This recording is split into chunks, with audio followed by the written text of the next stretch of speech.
Alright, everybody, then we're gonna go start in 3, 2, 1, go. Alright, so once again, everybody, welcome to the event. It's gonna be a good one. This is Mega Man Battle Network 6, the last in lineup for the GBA games in this style. If you know about classic Mega Man, this is a whole bunch different. It's kind of an RPG, but not entirely. It's got its own unique sort of battle system in it, which we're going to be heading into the tutorial fights right now. It's very cool, interesting, weird. There's not many games like this. And we're going to go do the fights right now. There's a lot of text smashing. Text smashing kind of has to be done in a semi-rhythmically way to optimally scroll through text. So this game has,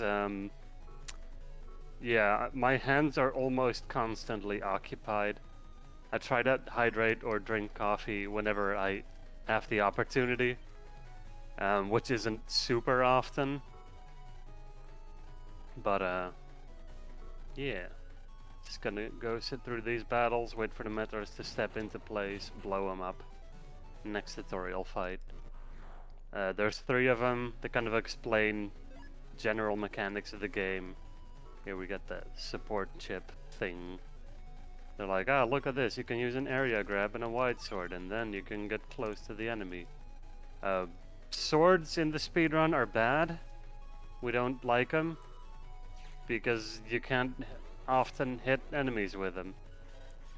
So throughout the run we will be getting rid of more and more swords in our deck.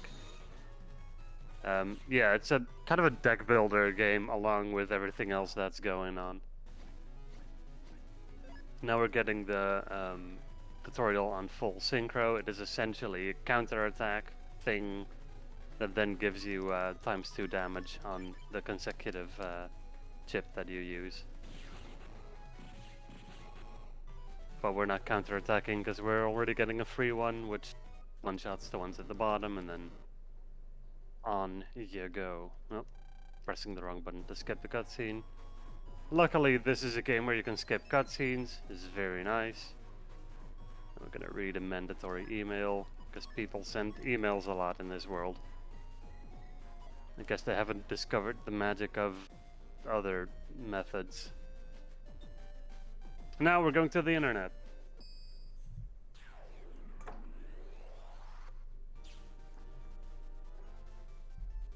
Yeah, Lan also roller skates everywhere. It's very funny when he roller skates upstairs.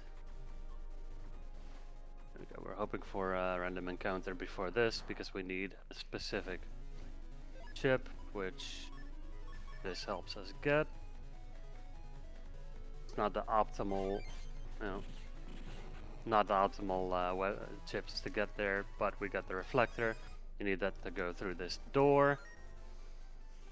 We need to talk to some NPCs and this is kind of the, hey, this is the internet segment of the game. Like, hey, look at this. All these people you can learn about and things that are going on.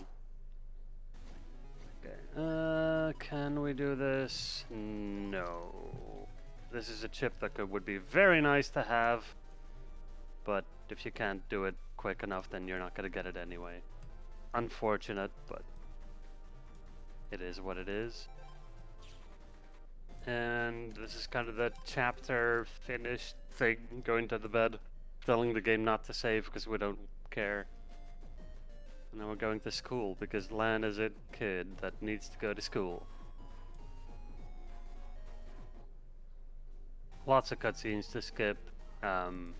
Essentially, Lan in this game has moved to a different town, so everything is new and weird. That's a character with a unique sprite. I'm sure that doesn't mean anything. Spoilers, it means a lot. Characters with unique sprites are generally the villain. This guy will be the villain briefly, and then he'll be like, oh shit, I fucked up, and then he'll be cool after that. So more NPCs to talk to. We need to meet everyone in class. These are all the unique sprite characters here are all your friends or new friends. And here's kind of a second sort of tutorial fight. Kind of one of those weird ones. This is one of those situations where I do want swords because it exactly matches their health. So we just lure them to the front row. They want to go to the front row. There we go. And there's a blue mystery data here. Those are kind of just set pickups that are always there. We want a little bit of money that'll help us buying a very useful item later on called Sneak Run. It allows us to skip low level encounters. Yep. So we are now introduced to a mechanic that is really not all that impressive. The copy bots, where you can load your net navies, the internet characters like Mega Man and such, into a robot and then walk around. And we use that for a couple of segments to solve problems that we otherwise cannot get through. Also, school's on fire. Not a big deal. Yeah, I know, you know. Something happened, security bots are going nuts. Mega Man finds a bucket of water on the kid and blows up all the robots with it.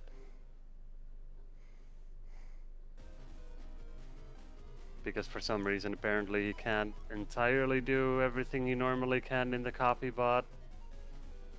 But later on in another segment he kind of can. It's, I don't know, plot hole, I guess. Don't worry about it. Yeah. So The we're heading copy into bot. the first major dungeon of the game with a banger soundtrack. The music in this game is awesome. Oh yeah. And over here it is kind of try to optimize my movement so that we will only get like one encounter in the comps. If I do it right.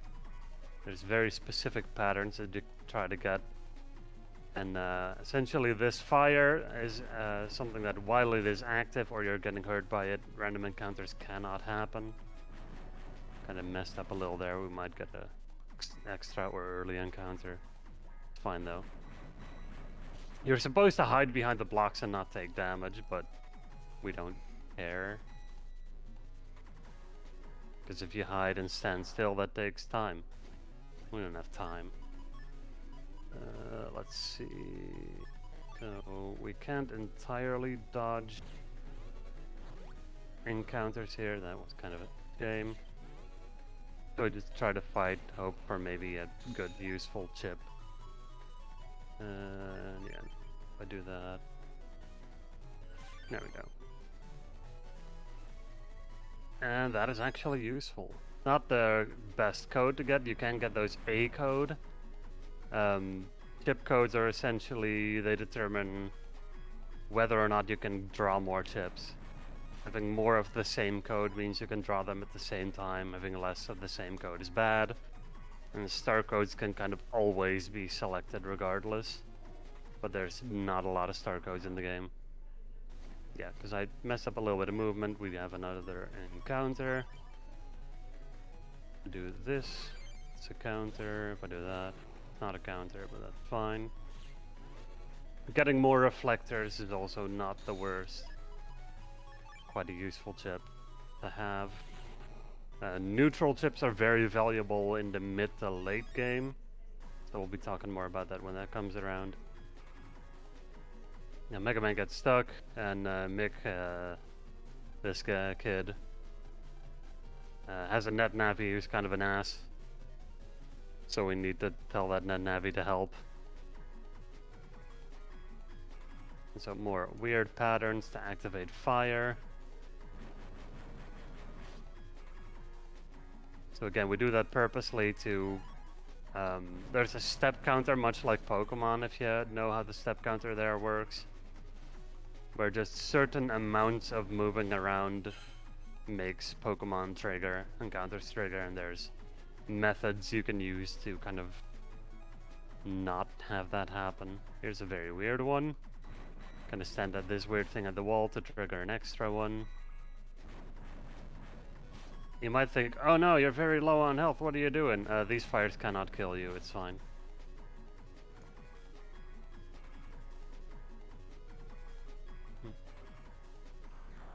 Yeah. So we're on 1 health and we have an encounter. That is kind of unfortunate, but shouldn't be too bad. We can kind of hide here a little bit. So yeah, my movement earlier on was not the best, meaning more encounters are sadly likely.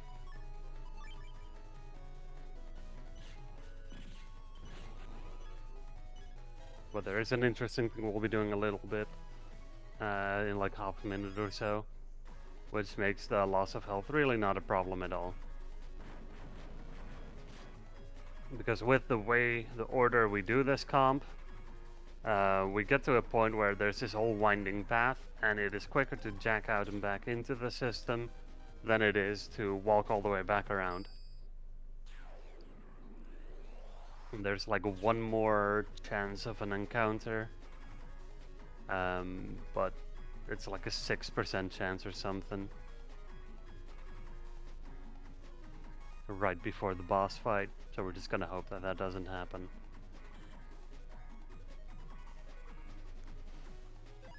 Okay, here's a folder edit. We want to move some things around. These two. And we got this and the cannon back in. Of course, I can get rid of a sword early. Oh. And then we reg chip. Reg chip means that that chip will always be drawn in your fight. Yeah, there we go. There's that low chance encounter right there. Unfortunate, but the game is mean.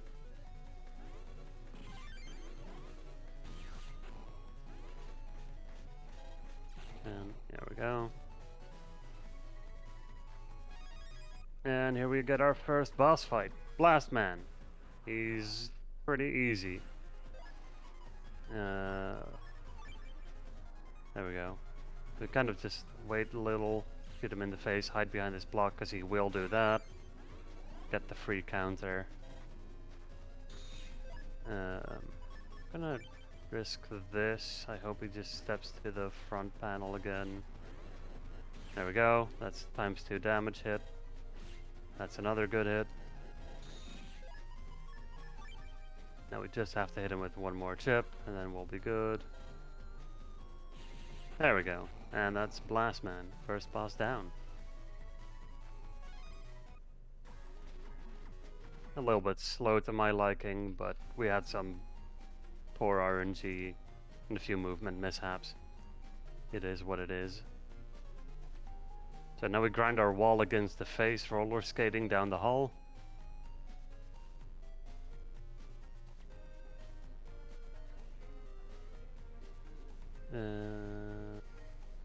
Hold on. Oh, whoops. Missed thing for a moment. There's a lot of very similar movement moments in the game, which sometimes makes it confusing. I have notes on my screen to remind me of the things that I mess up more often, but you don't always memorize. There's like even better runners I've seen make the same mistakes often, going to the same area, taking the wrong bus later on. So we get sneak runs, the item I was talking about earlier, which makes it so that we're not gonna have any random encounters in this segment of walking. We're also gonna be picking up an item here. This is reg up, regular memory, that allows you to the reg chip that I mentioned earlier, the guaranteed draw. They all have like a memory cap that you need to have in order to set them. And so we want to get a certain amount so that we can later on reg the copy damage, which is a very, very strong chip. We inspect these weird looking beast statues that are on the internet. I don't know why we have statues on the internet, but no. Okay. So I think we should now be on the segment that I was thinking of a moment ago. Yes. A penguin escaped from the aquarium. So we're gonna help penguin go home. But first we notice that the penguin's hungry, so we need to find out what penguins eat, because these kids are too stupid to know. Yeah, their school's too busy being on fire for them to learn anything. Yeah, they're busy learning how to delete viruses. Yeah, learning where AI is good and where AI should definitely never go. Mm-hmm. And saving the world, that's another thing that, I don't know, 12-year-olds do? How old are they here? Uh, so we go to this specific thing to get another reg memory, blue mystery data. Happens to be nice and close by. And then we grind our face against the wall again for a bit. Mm-hmm. So there's a fun thing about movement in this game. The directions that you move in have like slightly different speeds. So horizontal movement is always the slowest. Vertical movement is the fastest, and like the diagonals are kind of the midway speeds. So there's moments where you might be like, why are you walking weirdly? Yeah, that's because of that. I would bust charge a few times. Or that. Probably would have been better to just charge and kill there, but that's fine. So because we found out that penguins eat fish, we found a kid who knows an old man, his grandpa or something, that has fish. So we help him open up the fish box, because everything is digitized, is like digital in this world. Everybody stores everything on digital devices, including fish apparently. So the fish box was blocked from opening by a virus. A little bit later, in a few minutes, we're going to be fixing a toilet problem because the toilet has a virus. Everything's got computers in it. Yeah, I like to think of that one as the guys basically like, like a drink cooler, but they decided to put AI on it for some reason. Yeah. Like, oh, the AI controls the lock to the cooler, so only you can unlock it if you have the right, and like some stupid thing that sounds convenient to people who are not paying attention. Mm-hmm. So people send an email again, we ignore, we don't care.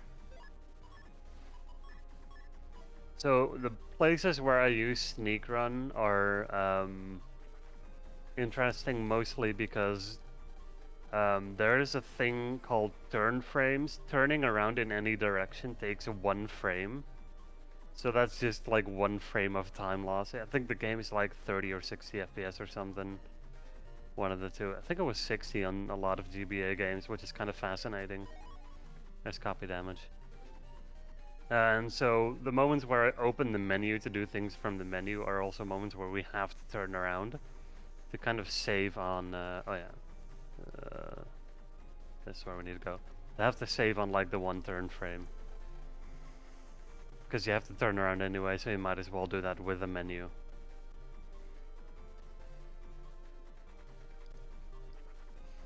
And so we're trying to fix an internet water leakage. I don't know, man. Don't think about it. Mm-hmm. And this is the plumber, but his repair tools he left in conveniently the toilet of our home. Apparently he was also not that good at fixing the toilet because there's still viruses on it. That's Mom. We're gonna help Mom out with the toilet. And I'm just gonna spend a few seconds because it's funny. Here's the best sprite in the game. Look at him. He's beautiful. It's a meteor with a plunger on its head. This actually.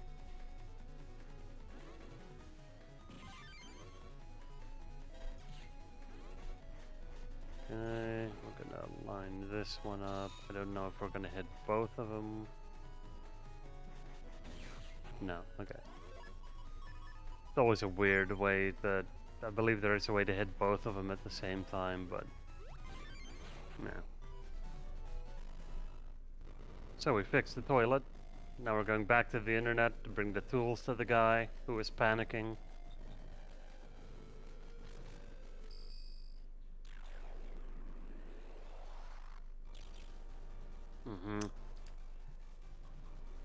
And we're going to use the other sneak run, and here's we're coming up on a major factor of RNG in the game, which is fish viruses. We need one specific chip that is often a 50-50 drop from like even the highest buster, the busting ranks, meaning the fastness and such of killing viruses. But that encounter doesn't always appear in this area. There's a backup option, but going there tends to like lose a minute, if not longer, because the drops are 50-50. So we hope to encounter the right fights with the right chip draws in this area while going where we need to go anyway. Okay, this is a 50-50.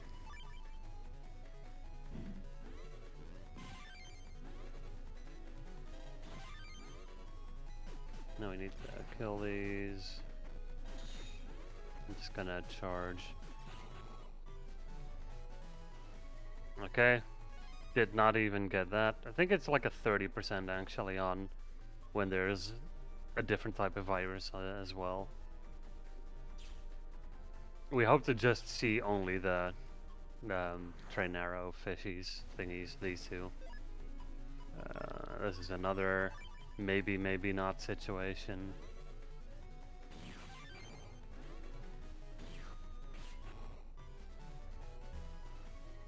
And we got the wrong chip. Par for the course. Okay, I'm gonna do something. Oh no, wait, we all auto jack out. That's fine though. We're gonna have to go to the backup. It's like, I think half an hour from now or something where we actually need the chip. See. Yeah, like 20 minutes or something, I think. But it is like, there's a gate that gets in the way, one of those that we saw near the start as well, that we needed the reflector chip for. So we're going to the fish stick comp, just to get a random encounter.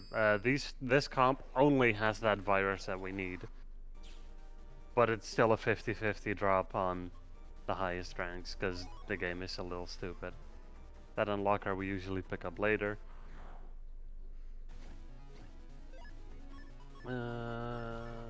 This, I guess. Wait for another one. Oh, that happens. Yeah, so targeting is stupid as well. Sometimes they double shoot for some reason. We just hope. Nope. So I have had it where like 6 encounters in a row were nothing, even with like getting counterattack kills. It gets a little stupid. Okay, we do have 2 great chips for this.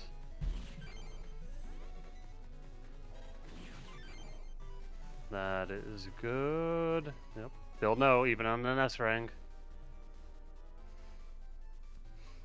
I could jump in and explain the rank system if you'd like while we're looking for the chip. Sure. Alright, so in all the Battle Network games, you can see whenever Chair beats a battle, there is a ranking system that is based on how well you do in battles, how quick you are, how much damage you take. That sort of thing is also affected by whether or not you get counter kills, delete multiple things at the same time, stuff like that. it usually governs it usually governs the types of drops that you get at the end of the battle. Usually a higher rank will get you either more money or typically a chip, but in this case the ranks are just borked for some reason and they don't like to give you what you want. Yeah. Oh, come on. The targeting on these things is also just stupid. I'm actually just gonna wait and get another counter, because it'll make a potential next fight better. Okay, now we get it on an 8 instead of the S or the 10 we got. So another annoying thing is that that chip can drop as an A code, which is the one that a lot of our deck already is. But that drop does require an S rank. So there's just, with this one chip, there's so much potential for time loss. It is very stupid.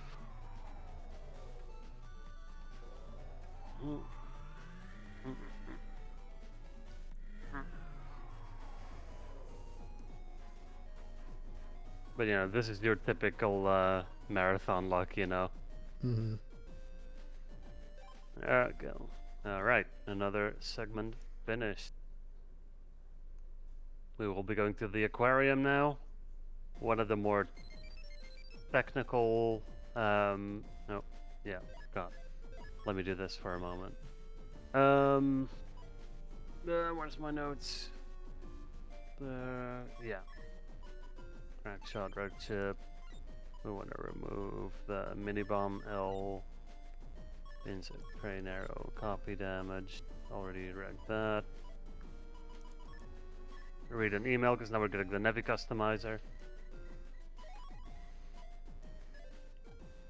We use the Nevi customizer 3 times in total in the run, because there's only 3 moments where it's useful to do so.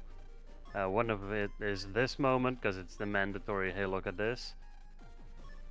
It gives us some buster speed, meaning we get the fire faster, which we don't really use. It gets us +1 attack, which is great, because it'll up our charge buster as well. And undershirt, which makes it so that you cannot be one-shot.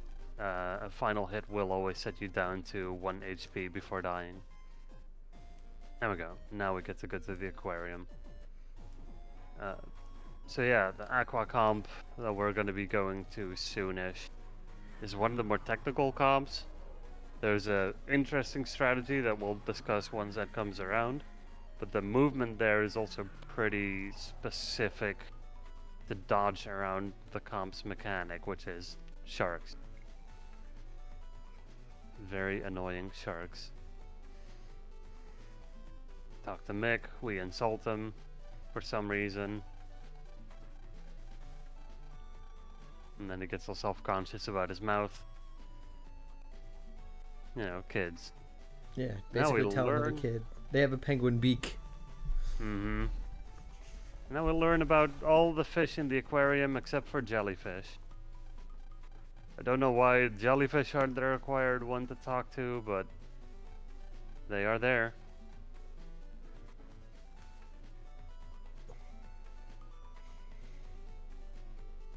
Dolphins, penguins, the elephant seal, crocodile. Oh wow, I did a backwards talk. The Battle Network community calls that a swag talk. Yeah. And I did it by accident. Now we rummage through the garbage. There's a thing we want there, more reg memory. And then we leave, and I'm sure that in this new area that we went to, where nothing's gonna go wrong.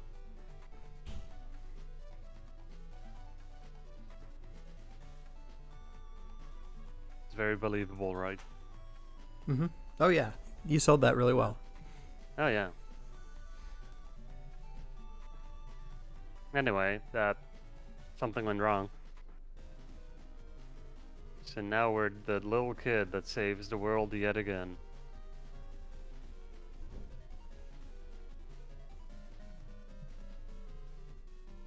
And all the animals are out. There's crocodiles everywhere, and the jellyfish are gone, and there's a turtle and a penguin. And now let's see if I can nail this 3 times in a row. There's a very specific movement thing here. No, I don't think so. No. So to save turn frames, if you turn around at the perfect frame there, you kind of walk by the penguin without having to turn around. And the Battle Network community lovingly calls that the penguin skip. It sounds like it's a whole ass trick, but like, it's just saving a couple of turn frames. Last few runs I did, I actually managed to do it though, which is fun. Oh no, wait, never leave the aquarium. You only leave the aquarium by the cutscenes making you leave the aquarium. It's a nice little reminder. And then we find another mysteriously arrived copy bot. So the elephant seal was in the way of the computer that we need to go to save the aquarium. But it's toy ball that distracts him is in the pool, at the bottom of the pool, so apparently it's not filled with air. I don't know why, but yeah.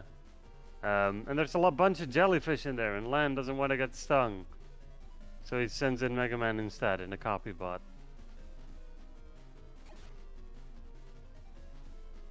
And there's a toy ball. Yeah, these are jellyfish sprites. Don't worry about it. Yeah, it's fine. Don't worry about it. They're, All the other animals are lovingly rendered, and then jellyfish are like, yeah, whatever. With things. Okay, and now Aqua Comp. So, L button strats are when in this comp you need to match Mr. Progs with their designated fish tank that turn into the fish program again. And we don't know what's up with the fish, so we can walk around and learn about the fish if we want. But what we do instead is we just kind of use it to reset the step counter at specific moments.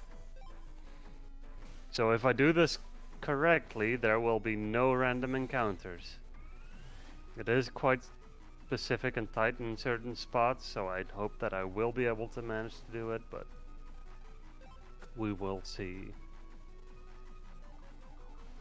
Well, the first comp is pretty easy to do that with, the second one is the difficult one, and the third one generally fine as well.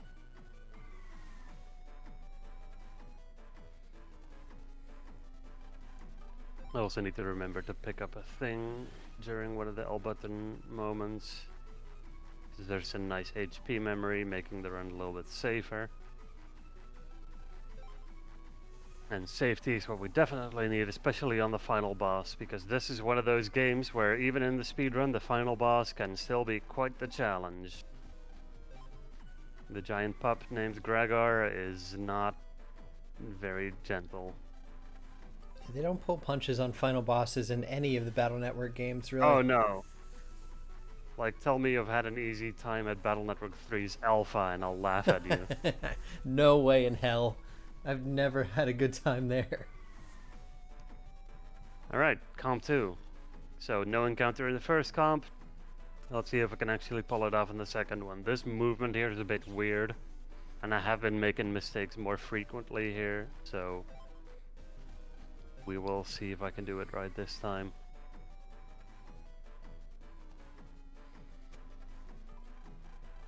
Okay.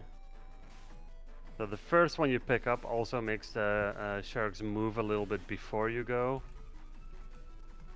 I think I already messed up. So I'm gonna have to see if I can... Yeah, okay. Backups, hooray. I learned a better backup there. Okay, so next one we're gonna do right over here. I should actually look at the current world record, because the world record holder, Rish, has shaved off quite a bit of time. There's been a few new strats found as well. No, that is not how you do that one. There we go. Backups. With that one, you're supposed to just completely book a direct line and that'll be fine. But I kind of messed up a little.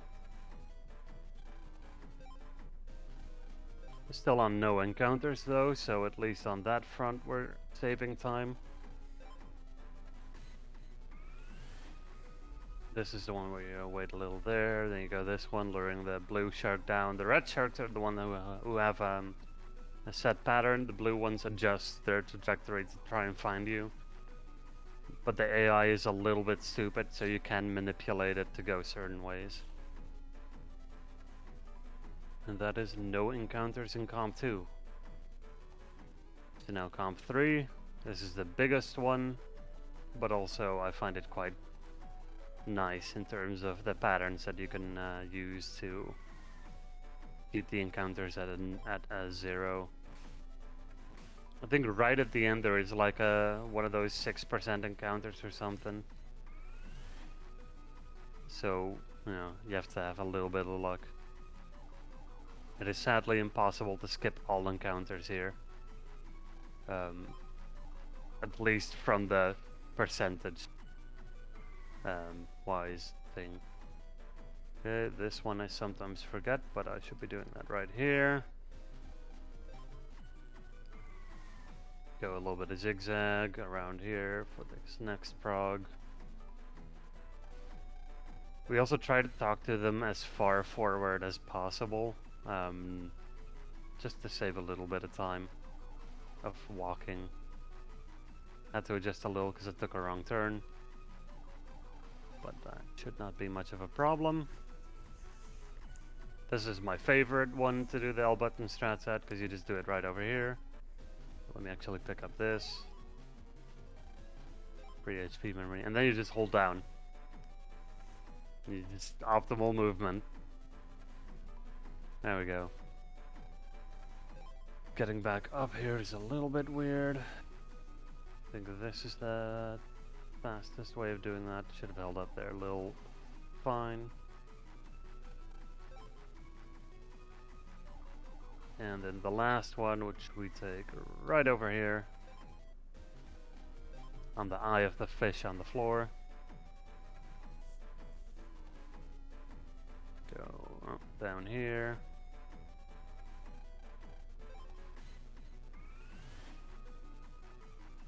This turn, and that is the last, and so we have no encounters. Let's see if we get any encounters before Dive Man.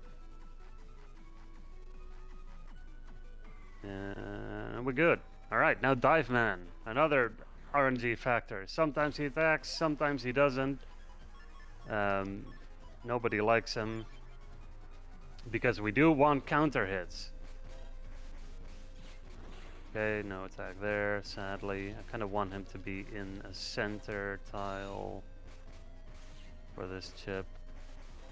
He doesn't want to go there. I'm just gonna try and see if I can get a counter hit. Nope. Train arrow is very good. So yeah, Dive Man is not behaving, which is kind of to be expected. Ooh, there we go. Train arrow for the win. Well, see ya. So Train Arrow spawns like a 30 damage attack on every tile in front of you. We got a counter attack, meaning it became a 2 times damage, so that's 60 damage per tile in between me and Dive Man. That's a lot of damage. Yeah, 4 tiles there, 240 to go. We hope to do that same thing on the Heatman fight, because then it's like 2 times damage because of the element as well, meaning 4 times damage. That'll just delete him in one go. Oh yeah. I've had that once in turn 1, which is super nice.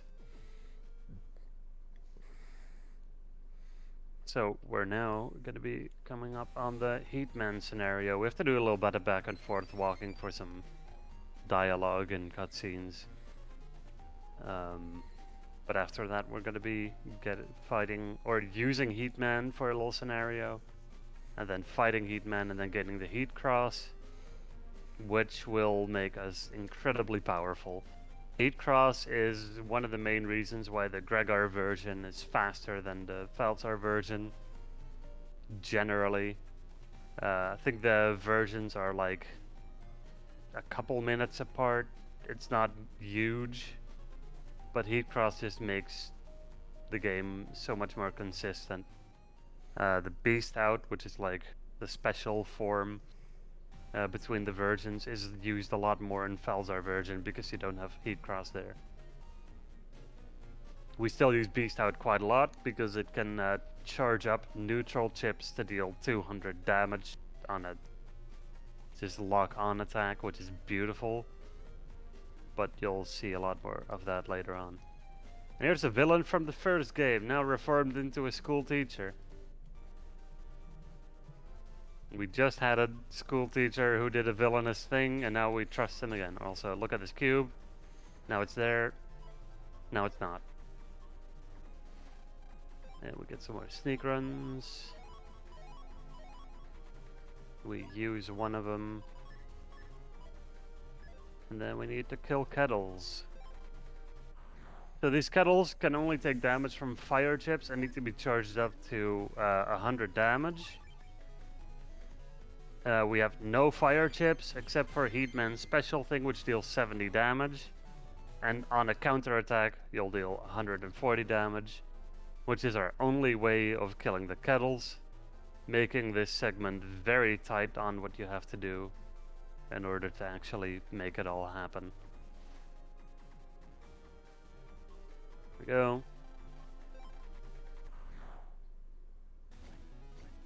Now this one, pretty easy. You just use this first, step down and back, and you just have to basically hit that one as quick as possible.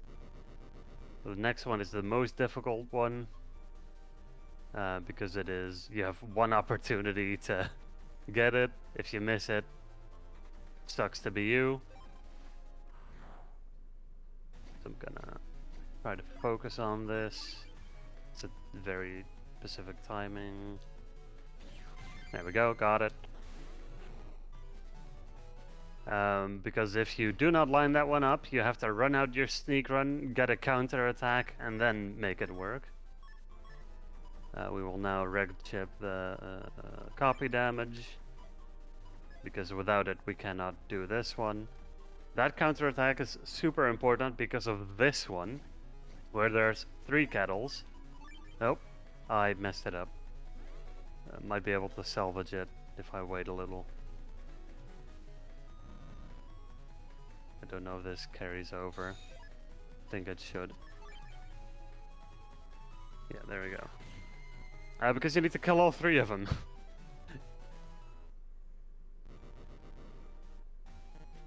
And then we fight Heatman.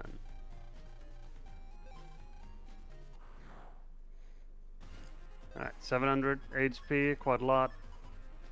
I want to toss those out anyway. Okay, got a counter attack. Now we just kind of want to draw a train arrow. We're not getting. Just gonna try and get it again.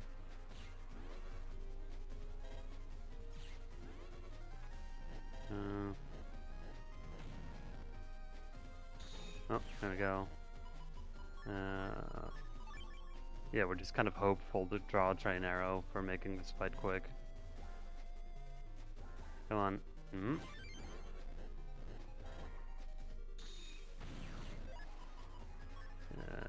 Unlucky. Got some high damage single chips though.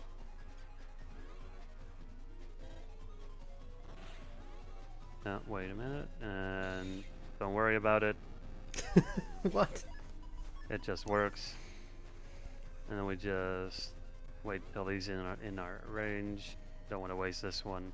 There we go. Train arrow for the win. Yeah, reflector chips are very useful. And now we get taught about the heat cross. In other words, quick fights.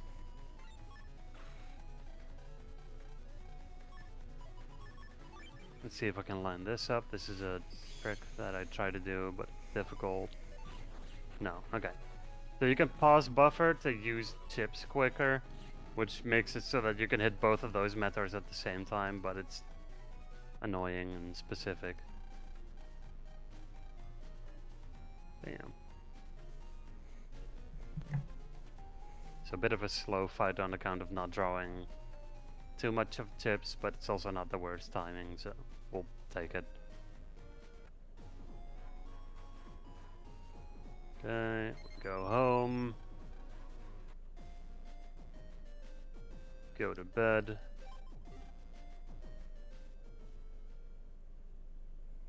And then a whole bunch of things happen on the internet and everybody starts to panic. But not quite enough panic yet. So another new friend, Iris, came to the door and then ran away. So we're gonna talk to her. She's the girl we rescued at the start. There's a plot twist later on down the line. If you don't want to know about that, too bad. I'm gonna say it anyway. You're watching the speedrun. Iris is a NetNavi in a copybot.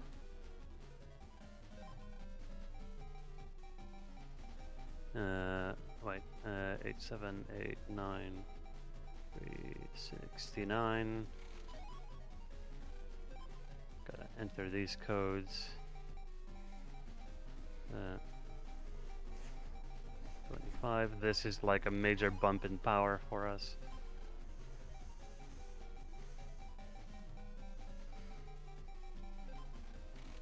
A lot of useful things for the Navi customizer. And some really good chips. And here's the 420 code. Yes, we use both a 420 and a 69 code. 5777. Alright.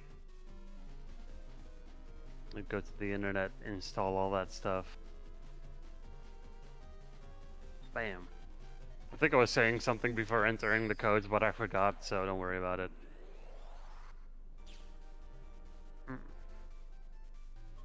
You were talking about how Iris was a copybot. Oh, yeah. Yeah, that's kind of why a whole bunch of copybots appear out of nowhere, and we're all like, "Ooh, why did this happen?" I think this is where we want to sort by attack. Remove swords. Is there anything else? I suppose I couldn't remove that. I think this is where we want to reg this again. Oh, reg shot reg, yeah. Okay. Just want to make sure I don't forget anything here. And here is another moment for that. We get a buster bug by placing that outside the field. That buster bug just makes it so that you can't spam your regular blink shots. You just have to upcharge them. Most runners nowadays use HP bug instead. So your HP slowly drains over time. Which also is not really a problem because you're not going to be in comps too long for that to matter much. But I prefer buster bug still because I don't tend to use the little regular shots anyway. So we found the evil digital dog that's terrorizing the internet. We tell our dad, the scientist, about it, and he goes, "Lan, don't you dare get involved. This is really dangerous. I know you saved the world 5 times over, but don't But save this the world time, again. No, this time, it's just too dangerous, even for 5 times savior Lanakari and Mega Man. Don't." And now then we there's do. a dog.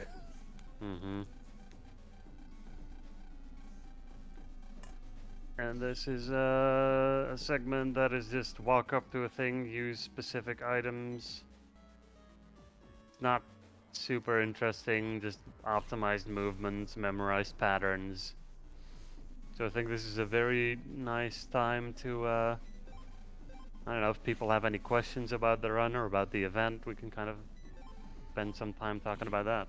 Sure. I mean, these sections are definitely kind of annoying casually because they're trying to be like, oh, it's a nice puzzle where you got to figure out, and it's just like it goes on way too long, really. And they do it like 5 times. Yeah. there's really not much to say other than optimize movement and memorize patterns. Yeah. But I would say if you are looking to play these games casually, the Legacy Collection comes out next month on the 14th. Yes. So definitely check them out. They are a good time. The Yep. deck customization is really fun to mess around with. There's so much you can do with it. The Navi customizer system, as something that came out in like the early 2000s, was fascinating. It was really Oh fun yeah. to mess around with. There's lots of stuff you can do with it. Mhm. Battle Network 3 has like Navi customizer styles, which are really fun to play with too. All the games Also, are great. the games also have like a weirdly big competitive scene, I've heard. Oh, really? Yeah, like there's actually people who play it competitively and actively. Very odd to know that that is a thing that exists. Kind of a big Or, deal on the competitive Battle Network scene. mm-hmm. But yeah, if people are getting into these games and the first game you think that it's not entirely your thing, just try out one of the other ones. The first one's very rough around the edges. Mm-hmm. It had like screen dimming effects on the healing chips, which is just... You don't want to spend like 5 seconds waiting for 10 health to come back. Yeah, they are. They are adding online, which is going to be really fun. Yes. You can even chip trade and all that stuff. Looking forward to losing to Chair. Here we go. I mean, I just speedrun the games mostly. I don't really play versus all that much. That's a different cup of tea. Yeah. You'll find that speedrun decks and competitive decks are wildly different. Yeah, no damage to copy if it's just one-on-one. Mm-hmm. Also, there's a lot of like anti-Navi chips and that sort of weirdness that gets used. Mm-hmm. And then Mega Man has a tummy ache. So we're Yeah, gonna go hang out with Heatman to get him some pills for that or whatever. put a compress on it. Mm-hmm. Yeah, Mega Man ate the internet dog. Don't worry about it. Yep. They became very close friends, and now dogs play rough sometimes. Mm-hmm. And so Heatman comes to save the day frequently in the speedrun. There are other forms and side navies that you can get to do these sort of segments with, but those take like, I don't know, 10-15 minutes to do each. So, slow. And we have Heatman, and Heatman is in a pretty convenient location anyway. But this is the one other moment that we go to Seaside area. In the Felzar version, you have to go to Seaside area with Spoutman / Aquaman, depending on which of the Battle Network games you play. They rename him due to possible legal reasons.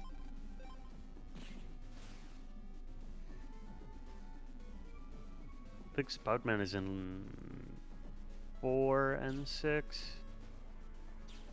Not sure about if he was in 5. I might be thinking of a different one. Don't remember what that water Navi there it was. Toadman, I suppose. Yeah. Mm. Battle Network 5 is also a fantastic game, but quite a bit longer.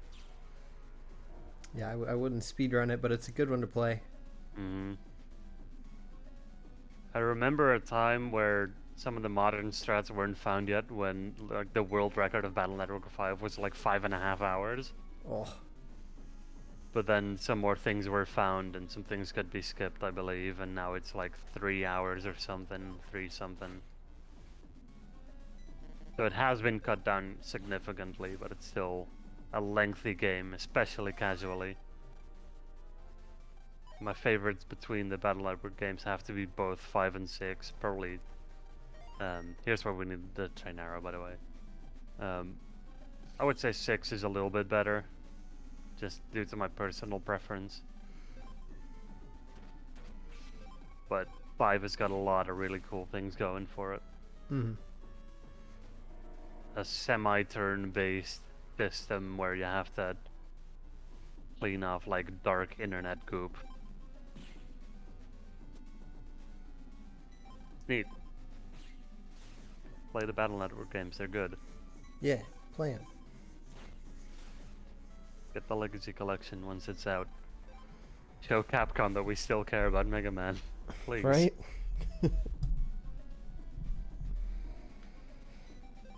This one. Have them make Yeah. Battle Network X2. Or just make Star Force 4, or finally finish the ZX series. Because it was never finished. There was a third one in the making, but they cancelled it pretty early on. Nope. Gone. Yeah, so just to explain a little bit about those spirits. Back attacking them kills them in one go. There's 3 levels of them. You don't want to attack them and be next to them while they survive, because then you'll get attacked for like 50 damage or something. This might be better. Yeah, heck you. Decided to get in the way. The fish patterns are also RNG, as if they weren't awful enough.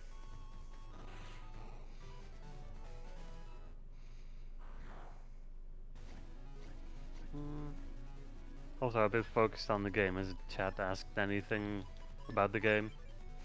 Nothing that I've seen, otherwise I would have fielded it. Alright.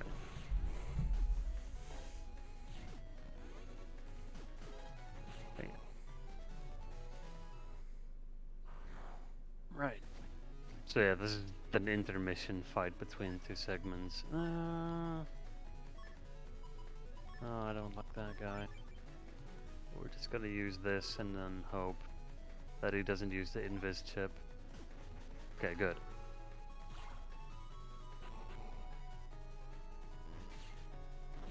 There we go. Invis chips makes enemies go invulnerable for like 7, 8, I think 8 seconds or something. It's stupid. Some specific fights, viruses can spawn with chips.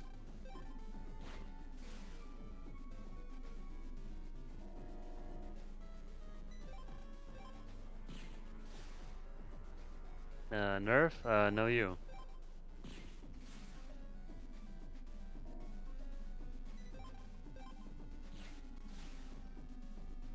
Thank you for your question, though. Yeah, appreciate it. So this is the last segment of this for a while. We're gonna have one more later on. I believe there's like 1 or 2 optional ones of these in like post-game stuff or whatever. It's been a long time since I've done the post-game of this. A little specific here. There we go. That's another point in Battle Network's favor, is it usually has a fairly robust post game as well. The undernet, secret areas, stuff like that. Super challenging, 3, really fun. Battle Network 3 has a huge post game thing. That's why it's my favorite. Mm-hmm. I remember getting out to like 4 or 5 stars and was just like, what? There's still more to do. And actually getting to Serenade and doing that fight. Oh, it's such a good fight. Ooh. I didn't say easy anywhere near it, but it's a good fight. Oh yeah. Okay, so this is why that chip is great. Air's been very strong. I've been more recently using that. Okay, now we jack out, jack back in, and bring that a cup of water to Mega Man to hydrate.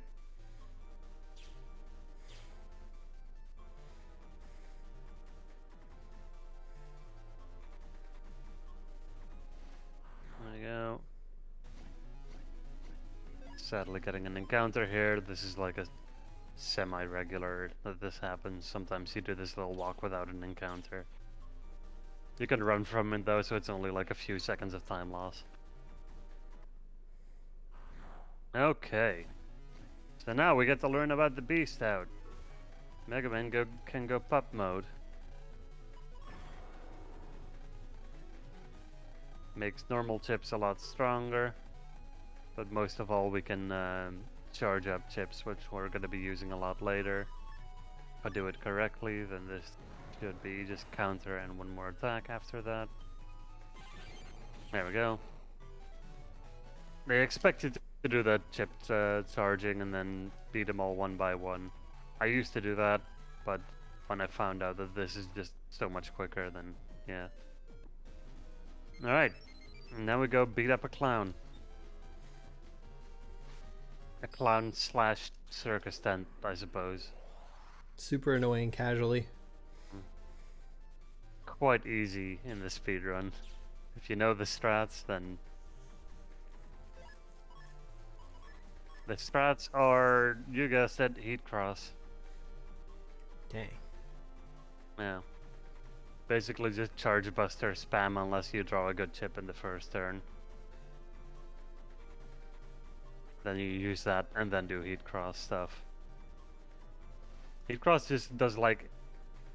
That's like 50 damage at base or something, and then with every level of buster it just becomes more powerful. We do like 100 something damage per charge hit. There we go, this is what we want to see. Also get a buster up.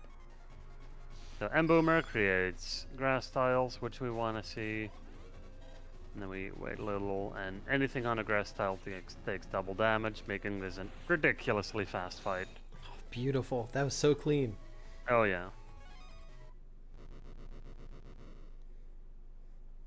We'll see more of a Max. Mm-hmm. Alright. So now we're getting into one of those kid joins a little competitive thing where you have to find things to scavenger hunt, essentially. In order to get a free trip to a place that we can just go to later anyway. We get like a tour through a courthouse. And I'm sure nothing bad is gonna happen in the courthouse. Nope. They don't have trees running the judicial system. It's fine. Especially not trees running the judicial system made by a single guy who programmed the thing and is in control of it all by himself with no supervision.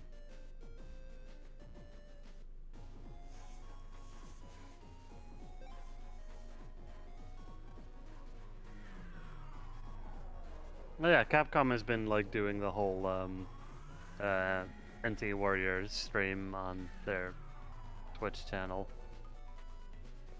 Just streaming the cartoon anime series thingy.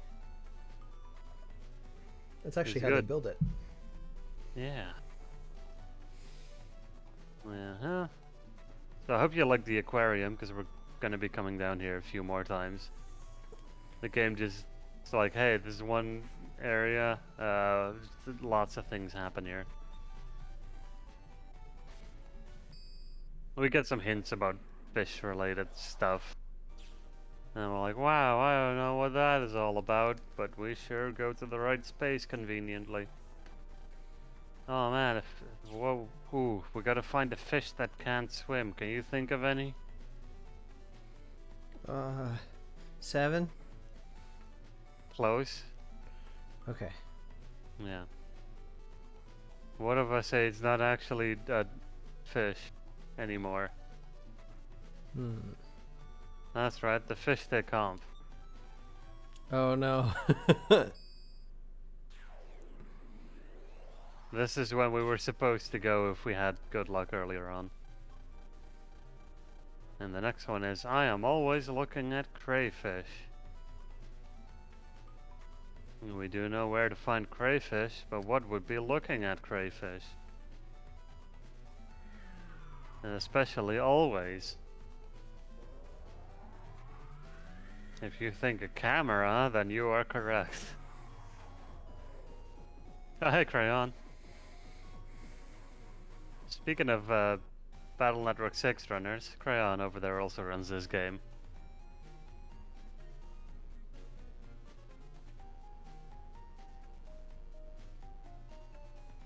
So, wow, we have crayfish in our classroom.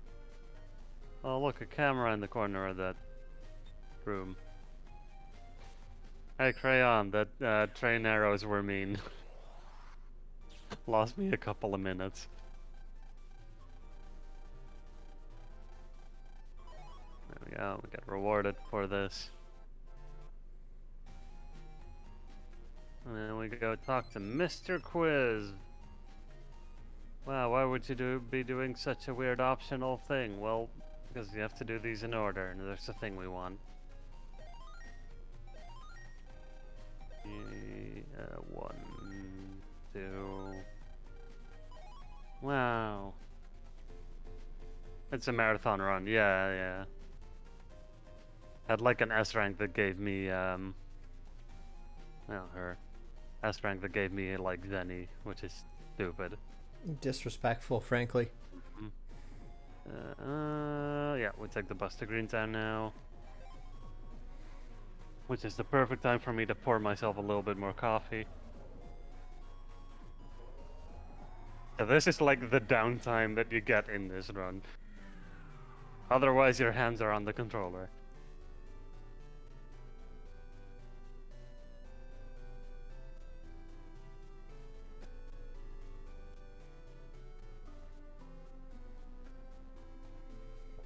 Okay, and we go to this place. Yep, we take the purple mystery data, which we got the unlocker for. Get Black Bomb F, very good chip. Talk to this guy. And then one of the longest folder edits. We want this, we want these three, we want these two. Then we add anything in that we don't care about. Then we remove this. Was gonna remove one of these two out. No. This, and we have Black Bomb. Okay, I need two more. What else do I have that I can, yeah, turn arrow can leave at this point. Guess you are a C code, so that's not useful anymore. Okay, wait, we reg chip up the copy damage again. And I think that's it, yeah. Big folder edit, very important one. Because now we kind of set up our folder for the beast out stuff. Way more opportunities to charge strip chips and all that.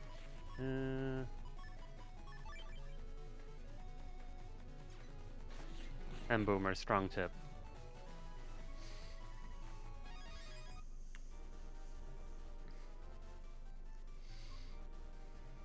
Yeah.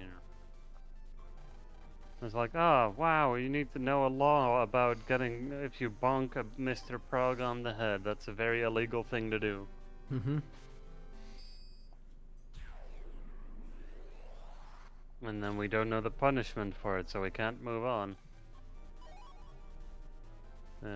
Wait, nope. Ah, wrong order. You first. Could pay up $1,000 to become part of a lawyer club. And this guy's like, oh, I know this. The punishment for that is something mildly infuriating.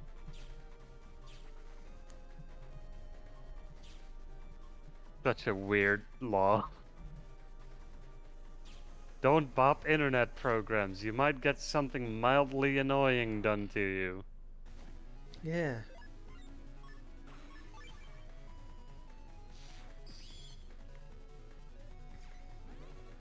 Copy damage. Let's say if you're a member of like a, let's say like a worldwide organization that tries to take over the world a bunch of times, yeah, we'll let you out of jail in like a year. It's fine. Mm-hmm. As long as you don't do it again. Mm-hmm.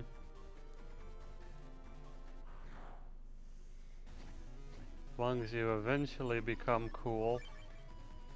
Yeah, so like, I believe you either cannot run from the fights in Greentown because of our current amount of HP. I think that is what gauges whether or not you're allowed to run.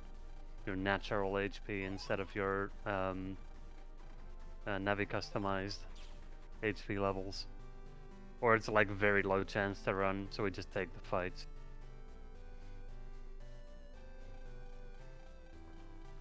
Yeah, you can even become a teacher when you're a former criminal, very easily. Yeah.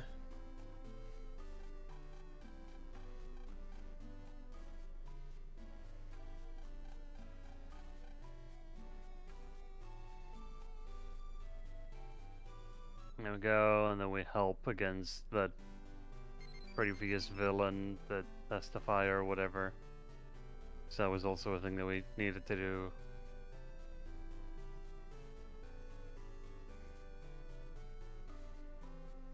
Then we go back home. Wow, nothing happened. Wow, this place was completely safe the entire time.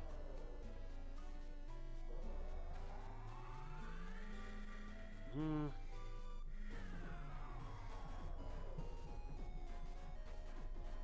Then we skip cutscene.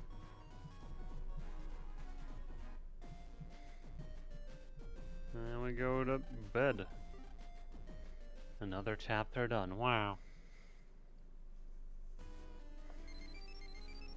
And then we got an email from our mom saying, "Your dad's arrested and he's been thrown in prison and he might get like electrocuted for a fuck ton of time." For reasons. Because Yeah, trees. because children's game. Your dad's on the electric chair. But the electric chair has a bug. You gotta jump in and fix it. No, instead we try to find an alibi for him and prove that he wasn't the one who did it. Oh. Yeah, they were just gonna zap him for a couple of days. Which is a very polite way of putting your dad's in the electric chair. Yep.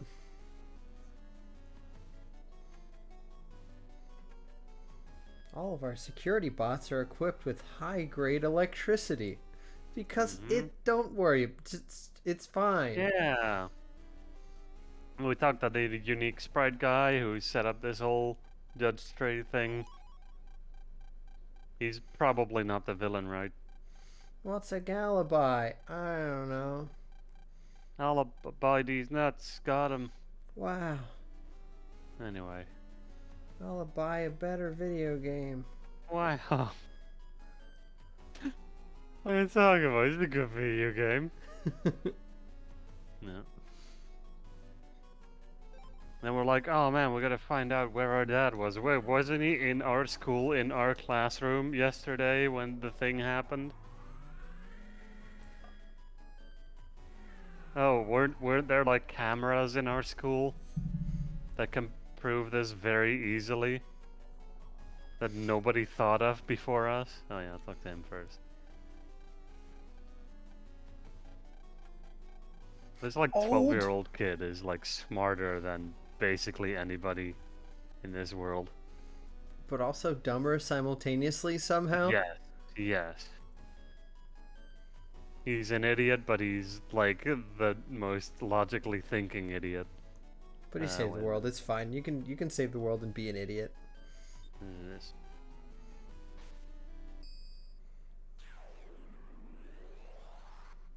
Poof. And then we're like, oh man, look at this camera. Wow, this is it. Oh no, there's a virus in it. Wow, that doesn't mean there's been any tampering. No.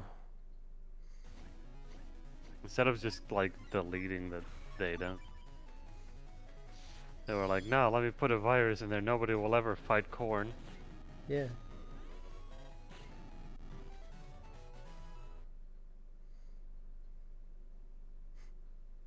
Like, oh wow, security footage.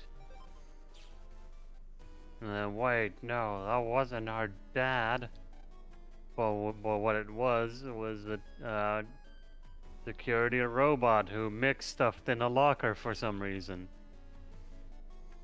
How did he put a giant robot in a locker as a 10-year-old kid? Don't worry about it. Yeah, I don't know. But now we have the robot's data, which we can, in the robot security robot control comp, we can analyze it. And that's our dad's alibi. Mm-hmm. Whatever that is, I don't know. We skipped the dialogue boxes. Yeah, who knows? Okay.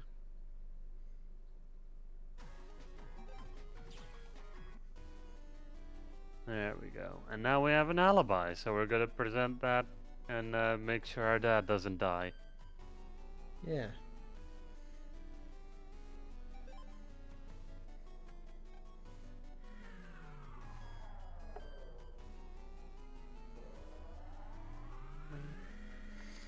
No, Greg, they're on for bingo tomorrow. Which, speaking of, if you're around tomorrow around noon, we are running a Super Mario Odyssey bingo race with a few people that are in here. Hell yeah. It's going to be a great time. Mint and Tom are talking some trash, so we'll see if they can back that up. Sweet. There we go. There's our dad. Being comfortable. We got him out. What a nice chair. All right, get out of there. Now we're confronting the guy who definitely didn't do. Oh no, he did it. Oh no! Who would have seen that coming?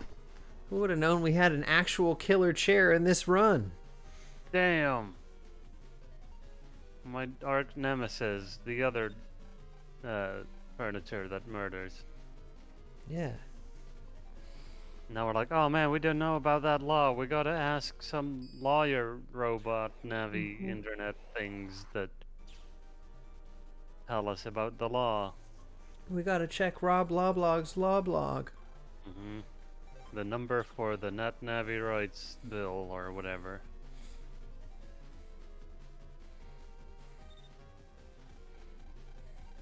And it's a 3-digit code to get into the most important room in the building, in the whole legal system. Yep. 3-digit code, everyone.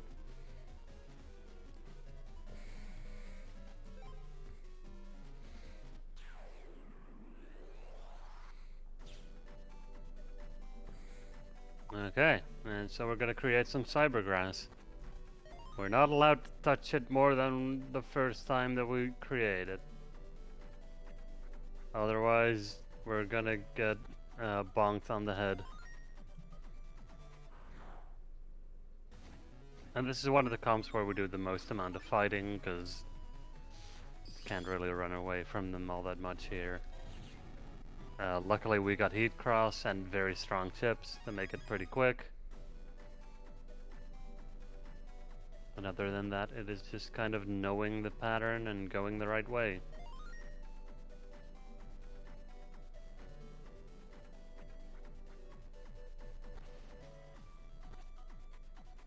Yeah. Just continuing the trend here of all the comps in this game having pretty banger music. Oh yeah. So again, fight where we use M-Boomer because it's faster than activating the form. Yeah, this game and the series in general has got a quite good soundtrack. I do think Battle Network 6 is my favorite in terms of the OST. I'd agree.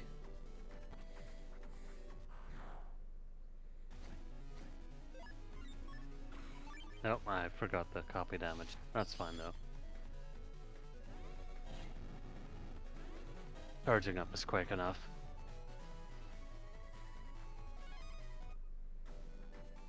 Okay. Now this mystery data I do pick up because it's an HP memory, just to make the run a little bit safer for the harder fights.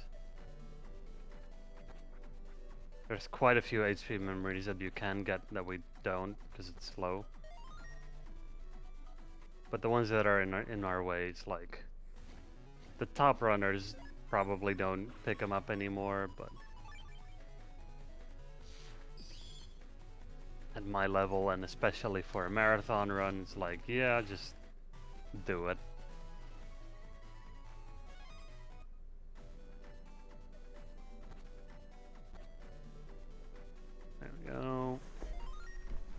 going to be doing something a little bit risky. Most of the time it goes fine without a hitch, but going to be touching this cybergrass here.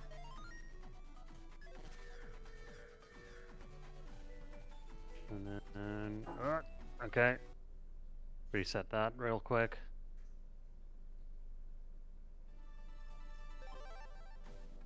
Okay. That's why we saved there. There we go. That'll prevent a little bit of walking and a potential extra encounter. Okay, I might want to use that.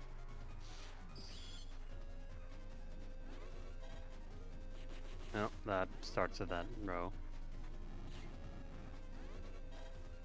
There we go. It's an easy enough fight. He's got a very simple pattern that you can lock him in. He moves 2 times, moves to the front row to try and hit you, and then in a few times he does that while going to the back and summoning things, but you can kind of interrupt him with a charge shot anyway. Because Heat Cross is kind of overpowered.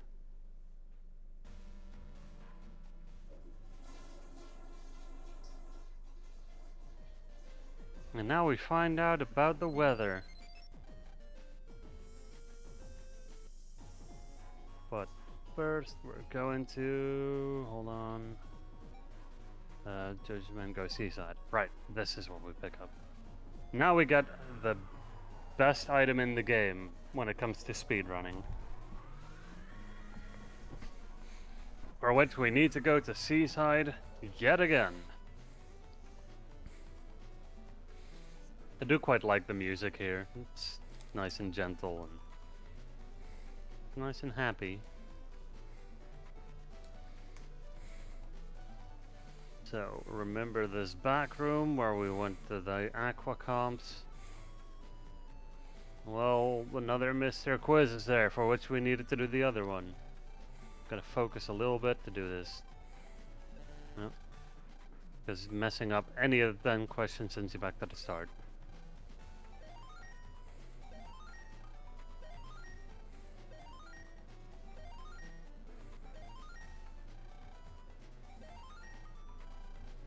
Should be on that one. There we go. Now we got Slip Runner. This makes us go fast and this makes us skip fights. This makes us able to do a glitch as well. It's great.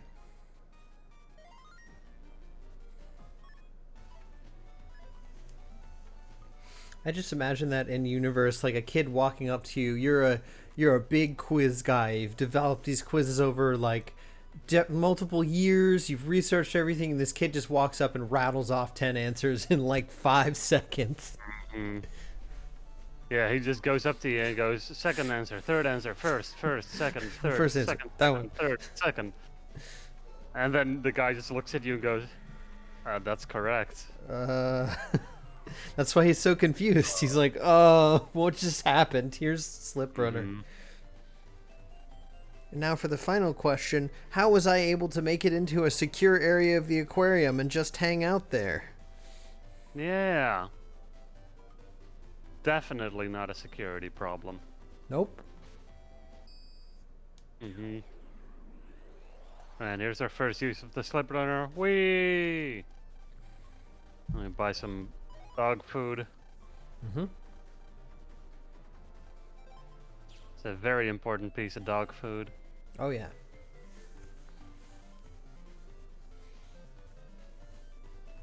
Now we go on a tour in the weather station with this AI that controls the weather. Don't worry about it. Oh, that's not a problem, is it?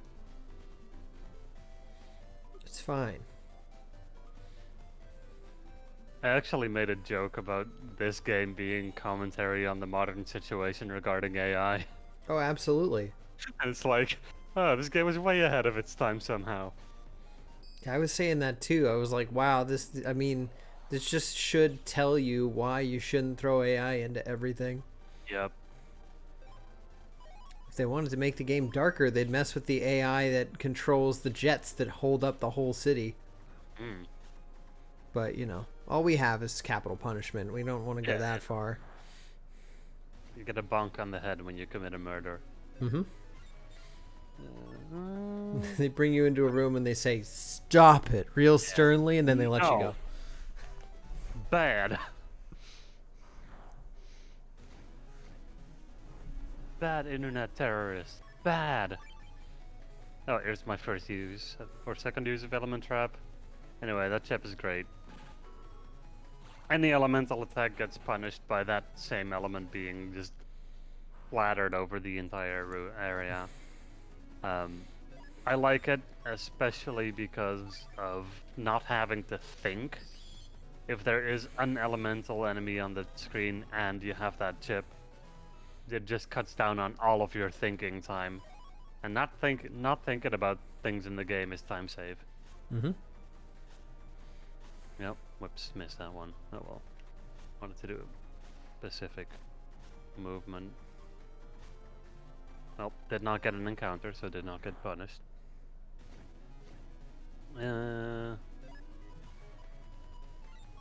Alright. Sure.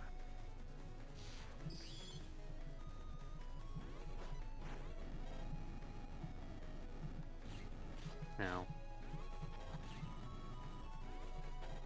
Oh yeah. Kind of messed up there. There we go. And boomer. Yay.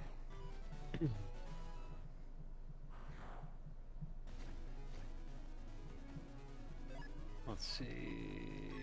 That's good. Wamp, wamp.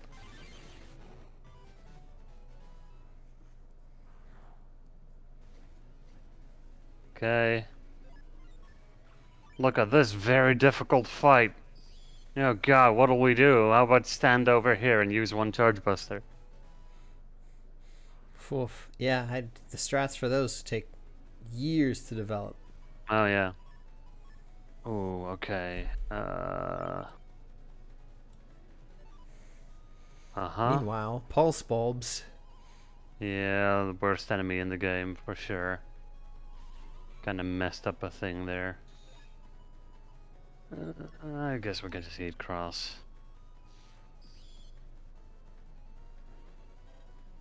Just so I can easily do it instead of having to time things. There's like a couple of pulse bulbs that are just annoying, just get in the way so much. The fact that they block is worse than anything else. Mm-hmm. Nope. Wanted to line up against him and then... Okay, well. So you can clearly see at least how Slip Run is insanely useful.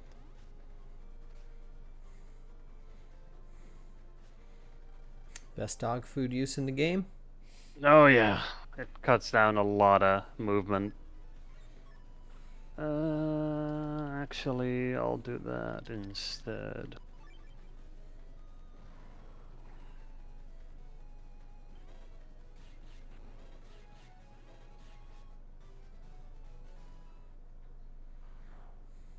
Okay. So there's a lot of just like quickly thinking about what you want to do. Just kind of piecing together what are my plans. Oh, whoops.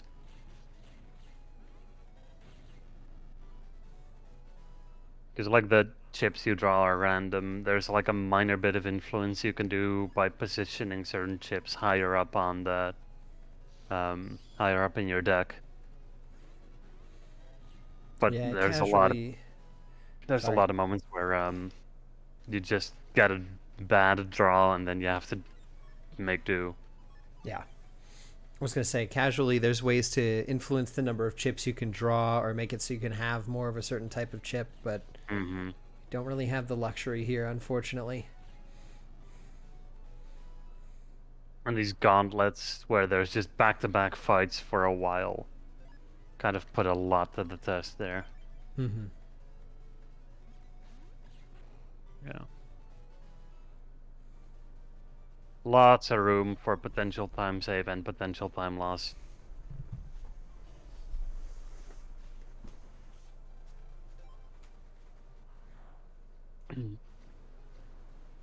Okay. Very whatever neutral kinda draw.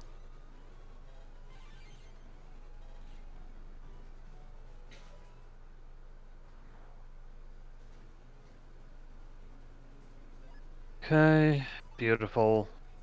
Hairspin solves a lot of fights. It does like several hits of 50 damage. Ooh. And Boomer. Also the perfect tip for a lot of fights.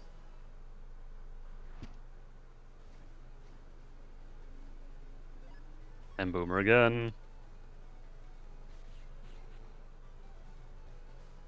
That is a chip that 9 out of 10 times I want to see M Boomer in my opening draw.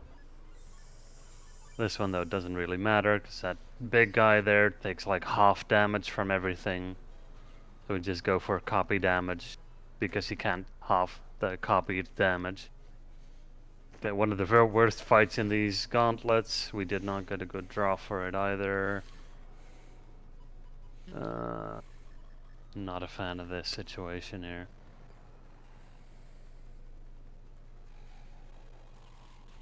Okay. Good enough. He went the right way for me to pull that off. Pulse bulb movement is also big RNG town. Okay, let this guy throw a punch. Down they go. You just draw and Boomer. Just that easy. Yep. Works every time. Hmm. Oops, all crack shot. Yeah. Good tip. Neutral tip, lots of damage.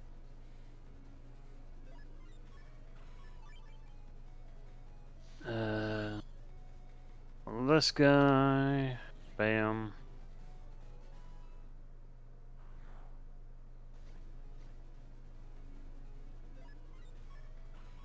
Little plane friend. So that thing takes damage in for each tile that my fire is on. Yeah, it just moves right through it. Very nice. Nope, miss him every time. Bam. Alright. Now Mixnavi is being dumb again, and he went into the undernet. Where he found a thing, and the thing kind of cursed him or whatever. So then Mega Man is like, oh man, I gotta help my friend. And then Mega Man sees these statues of the Psy Beasts and passes the fuck out. Yeah, starts freaking out. Like... And of course, anytime that Mega Man passes out, we go get our friend Heatman.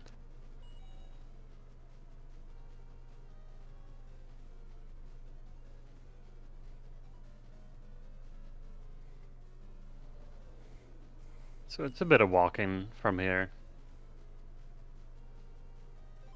Hope chat's having a good time at the event already. Plenty Yeah, more so we're ready cool runs for... coming up. Mm-hmm. Got Max on deck with Dark Souls 3. Ooh. And we have some other cool things like Grim Goatee playing nuts. We got Hades, I believe I saw. Yep, that's near the end of the day today. Mm-hmm. Lots of fun stuff coming up. Yeah.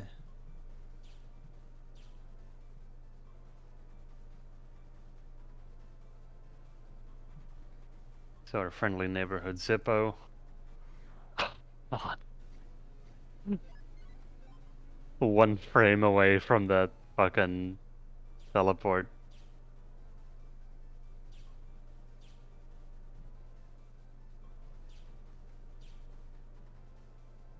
We go. now. We just hope for minimal encounters. One encounter here is fairly normal. 2 encounters happens. 3 encounter means yet hate life. Probably also means you did some movement wrong. Since we got a very early one, I expect another one right here. No? Alright, cool. Sweet. And then we hope for no encounters here. This teleporter, if we don't get an encounter, can reset our step count, which should make it for no encounters here either. Perfect. And we rescue Mega Man from yet another tummy ache.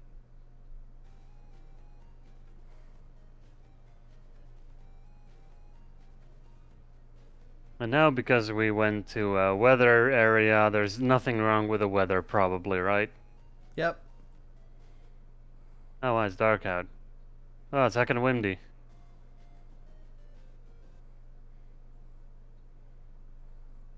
Oh no, weather is going nuts all over the place. Oh gosh. Ah, look at the wind. We definitely didn't throw darts at our like storyboard and come up with evil meteorologist. Mm-hmm.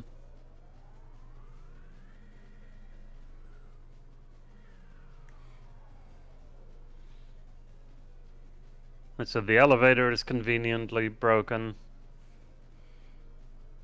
So we go fix the elevator, because even more conveniently the computer for the elevator is right below it. It's not a mechanical problem, it's always an AI problem. Oh yeah. Right. Opinion on 0.5 encounters. Refresh my memory on how those work again.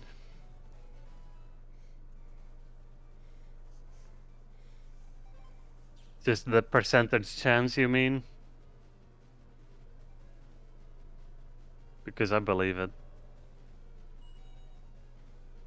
And I would call bullshit on those being that unusual.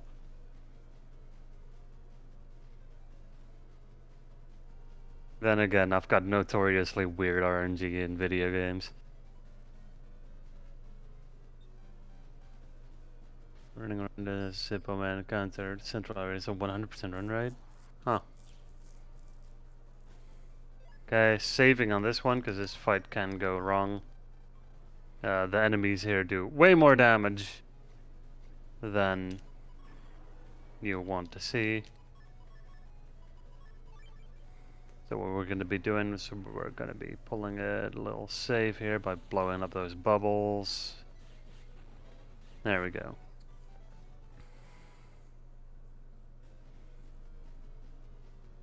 Some runners. Oh, shit. Counted as only a half an encounter? Huh.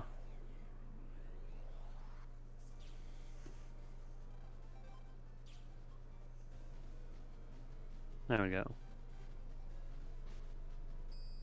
Mm-hmm.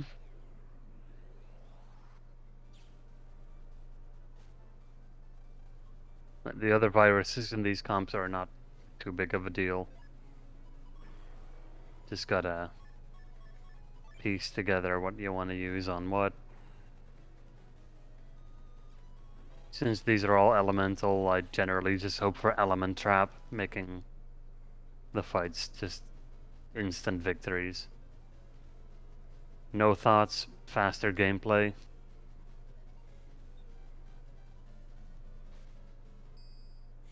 2 for 2 in my book. Mm-hmm.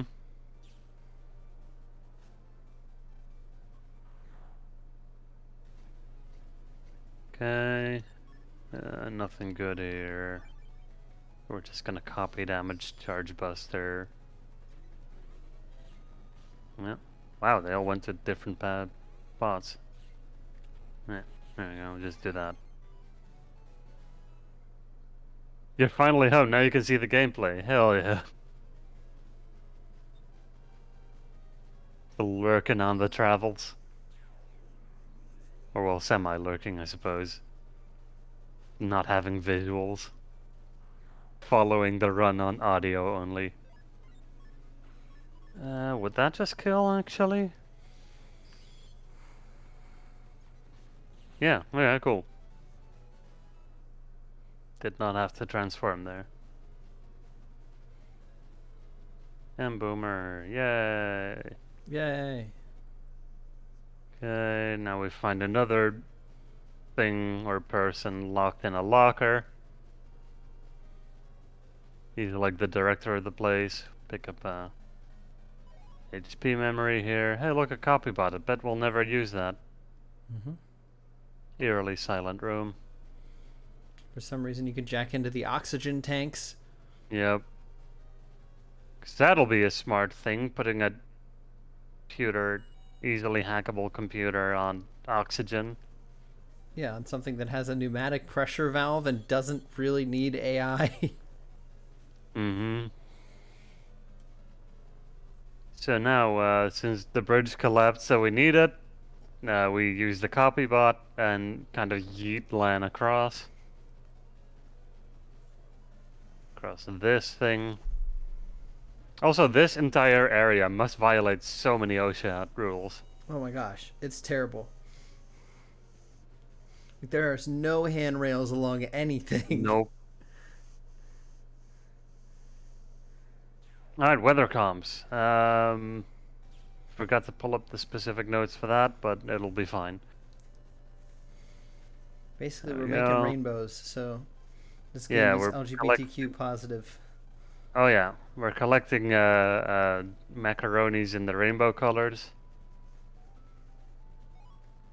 This one, around back.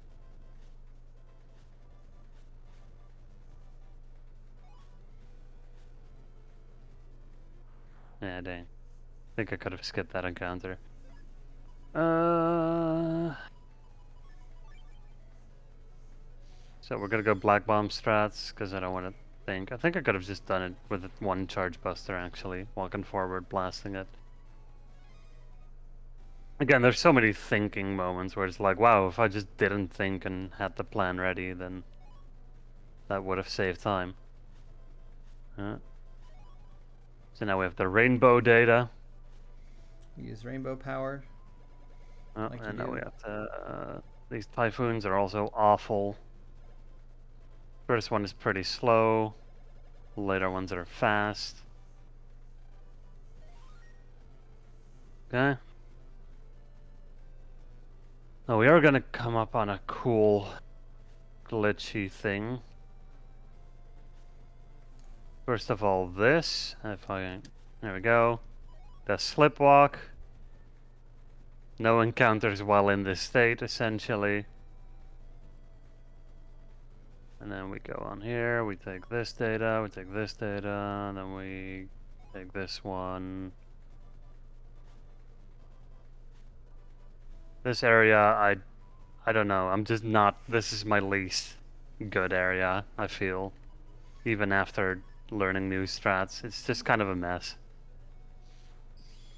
This is also not a great encounter for me.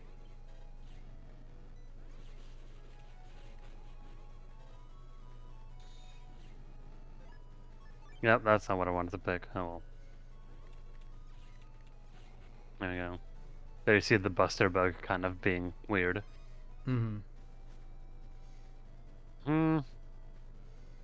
Pick up this one more here, and then final macaroni.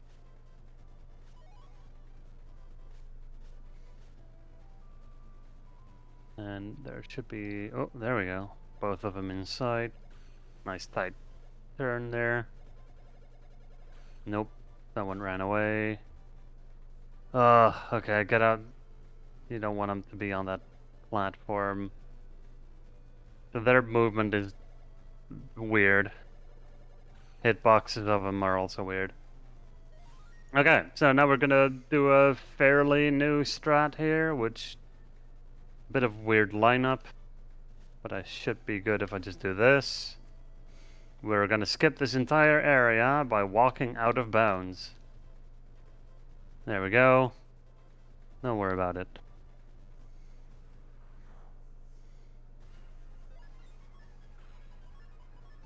Did not need to pick that up. That's fine. Alright, drop this. And then just do our favorite strategy of just Charge Buster. And he goes into grass form. In both versions, he does the same, making Felzer the lower one and Gregor faster because we have a heat cross and not bout cross. Alright, and that's another chapter done. Now we see our villain for a moment. Dr. Wowie. We go to green comp.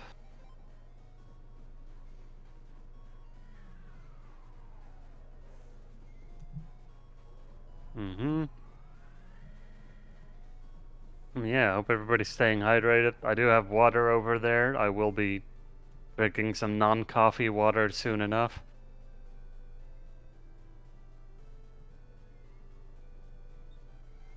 I got some here too.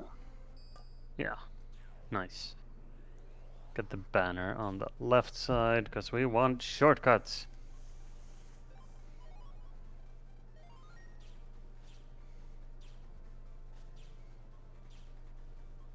No. Sure. So, we need to get a thing in the undernet.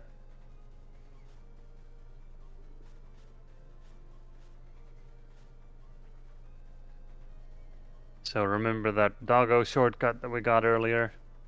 Look at him hanging out. We talked to some people in the undernet and they're like, wow, you want to go to undernet too? Well, tough luck, nerd. And then we do anyway. Yep, but first we have to find the person that knows about the door and how to open it. A very evil former criminal went the wrong way around here. With that extra area transition, it's faster to go this way, even though it looks like it's slower. So because it's a former criminal, we ask around at our new friends in the judge area thingy. And then they're like, oh wow, yeah, there was a criminal, former criminal. One that reformed her life. You could probably just bother her till she tells you the password of the undernet. And so we talked to this lady here. She's a very evil former criminal. And the password to the door is the name of a virus that hangs around there, which is very secure. Mm-hmm. The name of the virus is Money Hat. No numbers, no special characters, just Nope, one just word. Money Hat.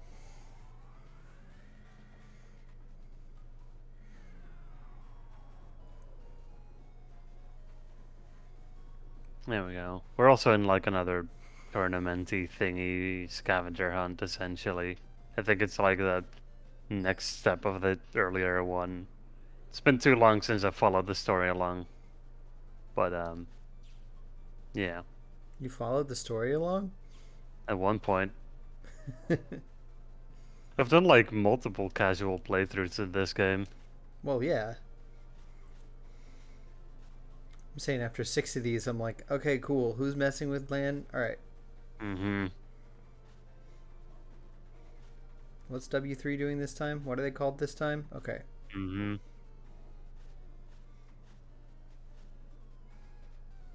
Actually, like, there is a bit of diversity in villains throughout the series. True. It's very unfortunate getting an encounter there. But we do have Heat Cross. Now we can go into Undernet too. Wow. Which has got some fun movement. Lots of slip running. Oh, yeah. Nice. No encounters here on account of getting slip walk set up on that HP memory. Carefully do that. You can soft lock if you walk into a teleport directly from a slip walk. So you want to slip run into the teleport there to reset the step counter and then pick up this, which is the objective of the current little chapter. Then we win the tournament, and then we talk to the other contestants. This is the operator of Charge Man, one of my favorite navies, and this one is the one of Delete Man or Erase Man or something. May as well be Edgy Man. Yeah. There we go. And bam. I'm keeping track of my splits on my own here as well. For sure. Okay. And now we go to AC/DC Town, where all the other games take place. Because we're meeting up with our old friends. And we're going to talk to all of our old friends. We're going to talk with all of our friends. Like this guy. Who says nothing? These guys. This old man. I definitely wasn't robbing your house. Don't worry about it. Mm-hmm. And that lady. We spoke to all of our friends. Yep. Yep. Who are these people? Leave me alone. They all beat us up.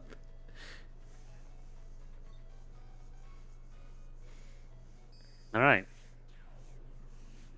Go to this area. Talk to Roll. He's like, wow, I had a delivery and it's not here yet. Can you go pick it up? My And then internet delivery. And then the delivery turns out to be for you. Like, well, thanks for buying me a present and then not giving it to me. And just having me pick it up myself. That's weird, but okay. You can set up a slipwalk here, but I've messed it up so many times that I'm kind of tired of doing that one.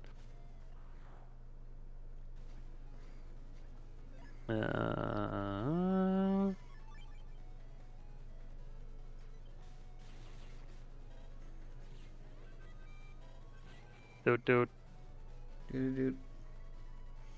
Yeah, that guy makes other viruses invulnerable, but if there's no other viruses, he's doing a dude. Mm-hmm. Okay, wow, we got that thing. Now we talked to Roll again about the delivery, and then she's like, it's for you.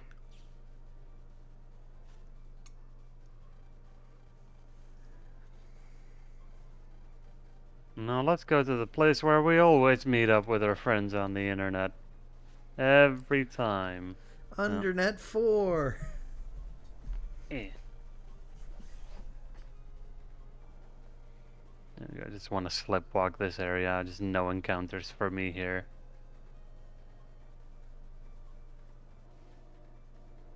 At Yai's homepage, where throughout the entire series we of course have always met up all the time, every time. Mm-hmm. Don't worry about it. Mm-hmm. And then we have to do this, otherwise we can soft lock there again. But yeah, no encounters in ACDC area, very nice. And then we go to the internet again, because all of our friends got kidnapped. Yay.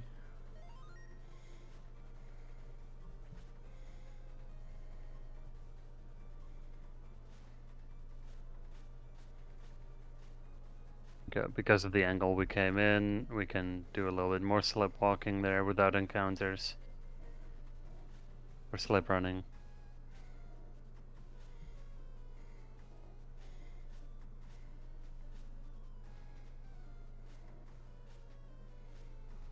So I quite like the undernet slip run movement. Very zoom. Yeah, it looks like it's cordoned off nicely. Mm-hmm. Okay, first two refights. Back to back. Now watch this difficult fight.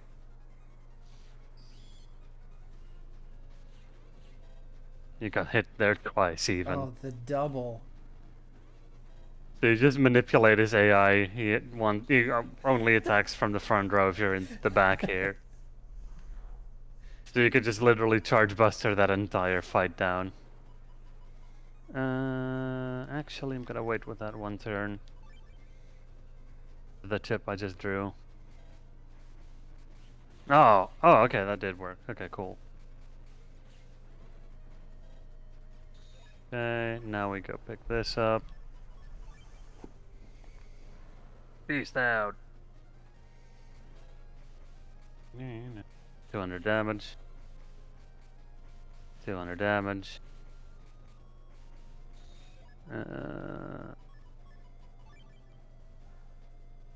Gonna quickly do that one because he was. Oh, that should not have. That should have charged. Oh well.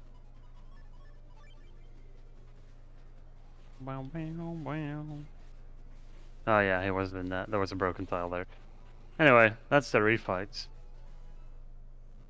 Pretty fast that segment. Nice. And now Mega Man gets the beast mode activates and he goes nuts. And so Lan is now sad. And he's going home because he doesn't know what else to do.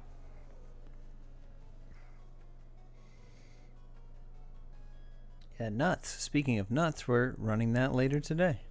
Hell yeah. Okay, go to seaside area yet again. Because Mega Man has been spotted there using a copy bot and his beast mode. And there's a little fly bothering me here.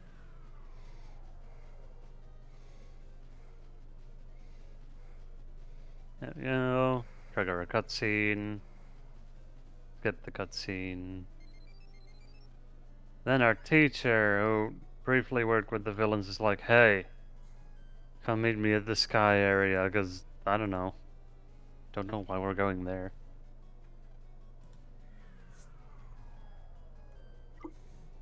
I happened to be there at the time of sending the message, and I'm lazy, so come to me instead of a more logical location.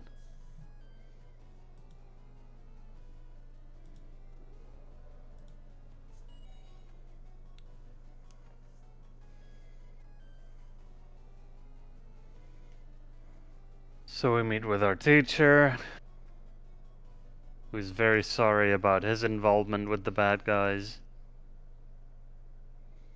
No, we're still sad.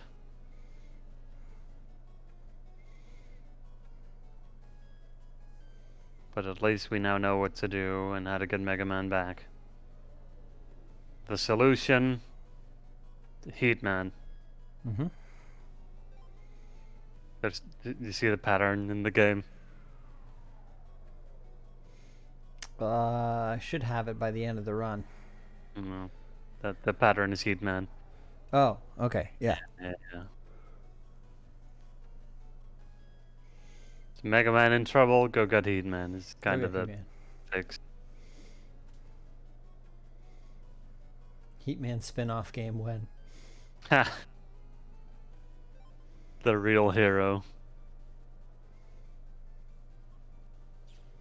Okay, and because we don't have slip run on Heatman, we get a couple more sneak runs. I got a few full energies for safety. There we go.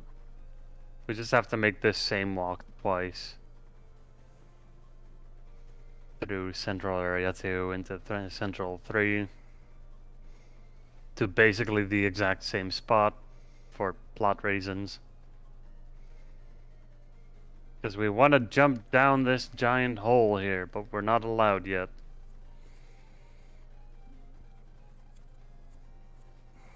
And apparently our school principal can allow us to do that. But he's not around because apparently he's also a bad guy or whatever. He's also the mayor for some reason. Yeah.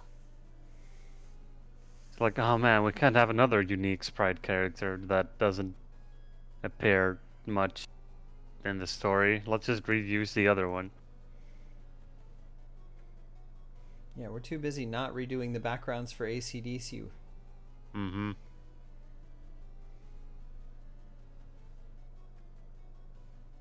So now Mick distracted the robots, the mayor slash school principal is leaving through a secret exit, and now we're like, oh man, we can go into the hole because we found a way to unlock the security of the hole. There's like a, I don't know, invisible barrier around it or some dumb shit. Yep. Go.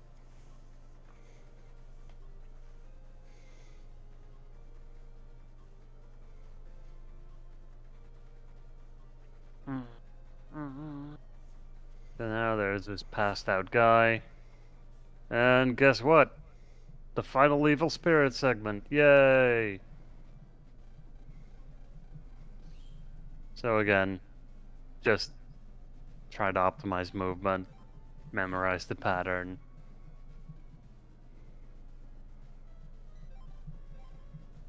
That's pretty much it for this segment.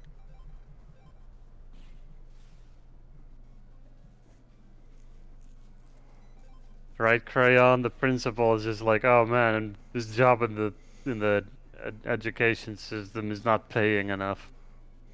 Time to be a Guess criminal. I'll also be a criminal and a mayor.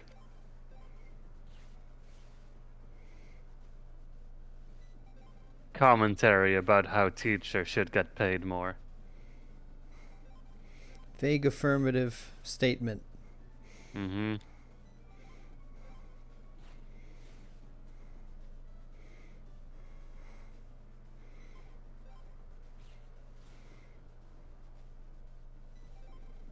This game is very political. Just a tad. There we go. Shoot gun. Stab over with a knife. Flash across the pit with sword.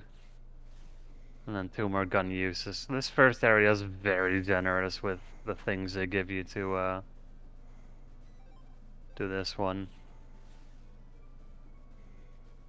You're just left with 2 knives and 2 swords.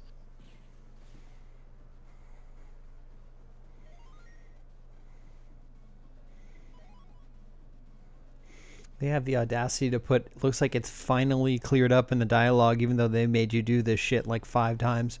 Mm-hmm. Okay, very important one to shoot. This one on the left. Forgot it once on a very good run and had to walk all the way around the area. Oh, Feels bad.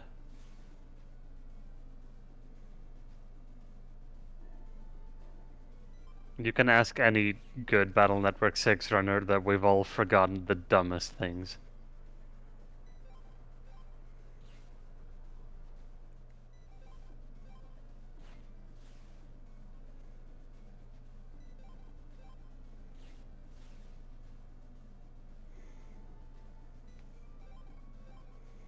Here we go. Now we will be coming up on one of the harder fights in the game. Essentially, we have to fight Mega Man in Beast mode as Heat Man. And it's a fight that you kind of want to take fairly safely. Because, you know, you don't have Heat Cross. Heat Cross is more powerful than Heat Man, ironically. You kind of just have to chip away and get as many good hits as you can. Hopefully Element Trap for a big chunk of damage.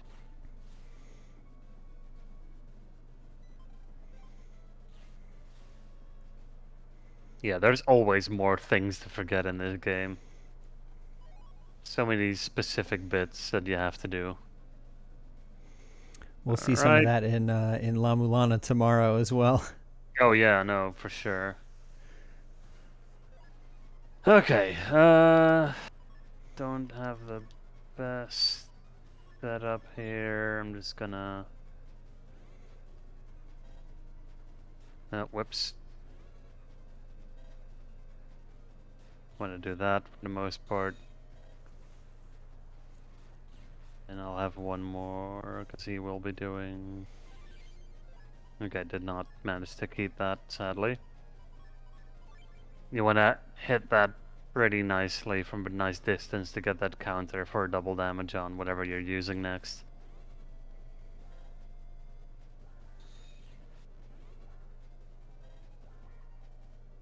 Oh, next one is that. Ah, shit. Oh, nice. And boomer. Do that. Oh, hit him twice Nice. on that. Hit him there. Just go for this and do a YOLO jump. Yeah, there we go. Nah, shit. Yeah, not the best fight. But we take surviving it.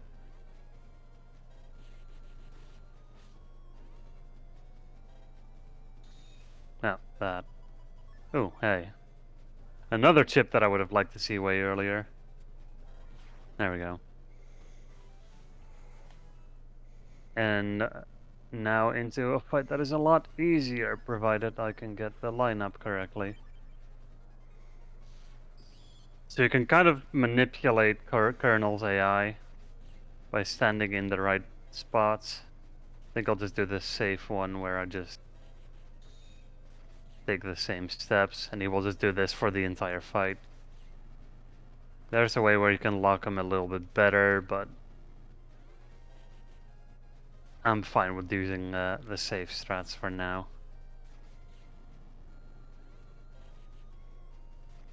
This one I can do consistently. There we go.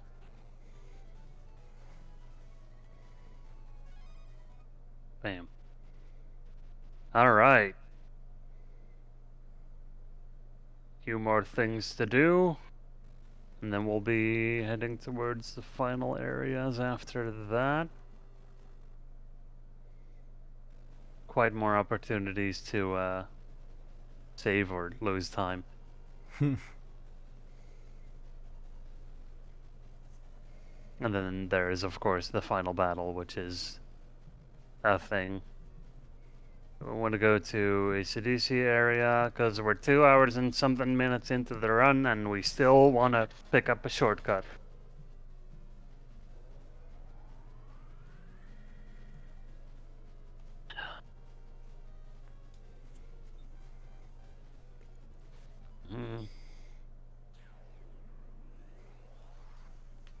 The link should be this guy.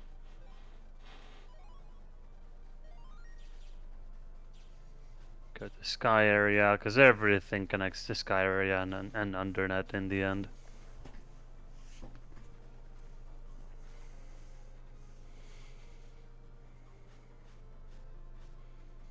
There we go.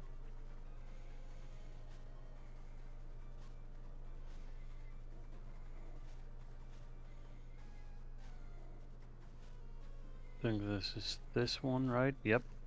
So now there's all these guys in the way. Some pretty annoying fights. Yeah.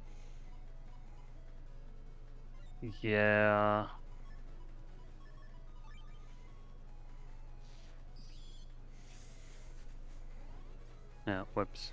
Fine. Dang it.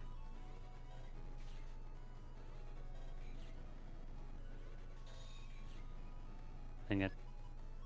Nothing. Alright, that's fine.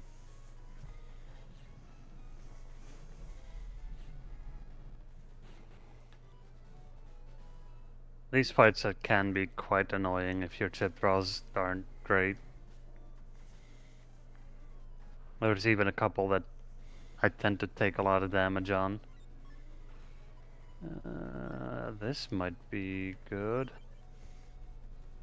Be able to counter attack this one. And then... there we go. Good enough.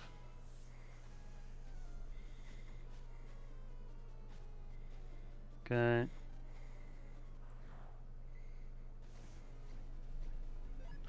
False bulb. Oh, I should have just gone for this. And... ow. Yeah. So everything here hurts a lot, which is why I picked up the healing items earlier on, which I will be using right here. Mostly for not this one, but the one after that sometimes goes wrong.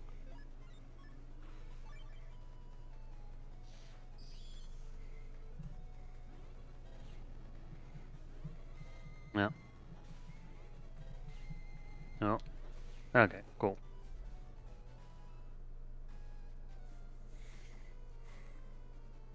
There we go. Let's see if we can do something nice here. That might work. Still go in for that though. Beep boop. Hit fire. That one's in the air, so that one will get damaged. Yeah. So they kind of freeze you up when they land, which makes it kind of, if you slip up, then you'll probably end up dying.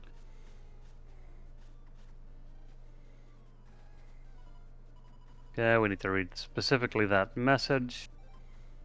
Jack out and go to sky area. Because the villains are meeting up at the helicopter drop-off spot thing, landing pad, or whatever you want to call it.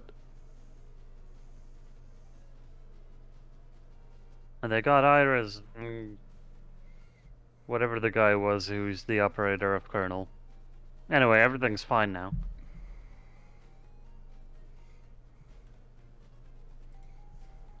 Back in school. We're gonna leave school, talk to our friends, and go home. After which we skip a cutscene in order to be in school, and to talk to our friends and to go home.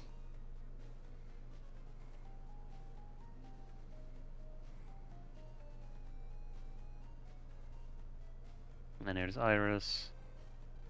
So we got invited to go to an expo about a bunch of things. Wow. It's definitely not a front for anything. Don't worry about it. No. Why would it be? Huh? Oh, I forgot to talk to Tab. You know, the character that we've seen like exactly once or so. Yeah, you know, not Higsby. Yeah. Discount Higsby. I'll give the credit though. He's running a store all by himself, That's and he's true. like 10. It's definitely discount Higsby though. His height's literally half off. Yeah. Wait, no, ACDC area. Yeah, whoops. There we go. Oh, look, it's Proto Man. We just use him to slip walk off of. We do have to actually talk to him too, so that's quite convenient. We just do this and hope to get no encounters in the entire area because of slip walking. We might get one after having to cancel the slip walk at the end, but that'll at least not be two.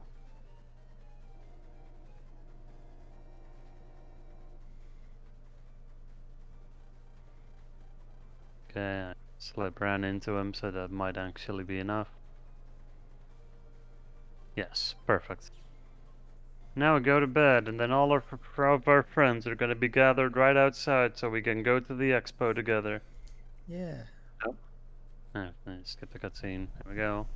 Talk to Mom. Don't forget to talk to Mom. It's an important story beat. Everyone is here. And now, I hope you like music that lasts exactly 8 seconds and then loops for a while.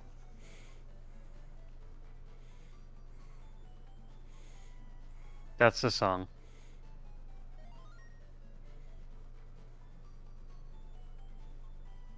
You've heard it twice now.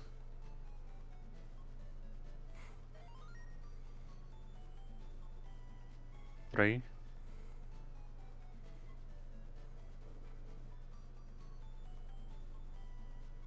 That's the fourth one.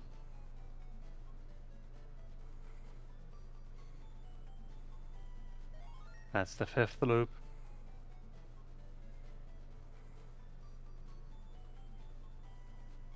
Sun played 6 times in total.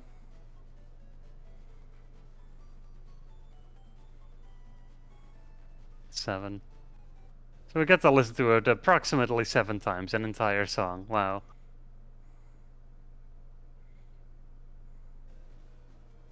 Oh, there we go.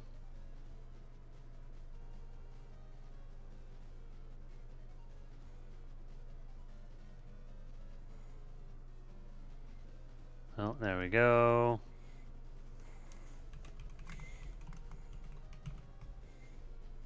And off to the final areas of the game, which are also quite technical in movement. At least the first one is, because it's basically another aqua comp.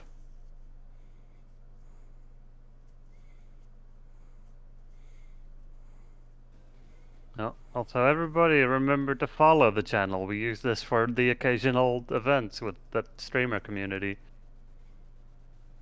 Yep, we do this for. I mean, we've only really used it for the speed run for now, but we do use it. Yeah, lots of folks stream here. You know who I am, but yeah, we use this for our team events. Mm-hmm. The stream team is now defunct, but that doesn't mean the community has to go anywhere. Still going strong. We got more people here than we did last time. So. Mm-hmm.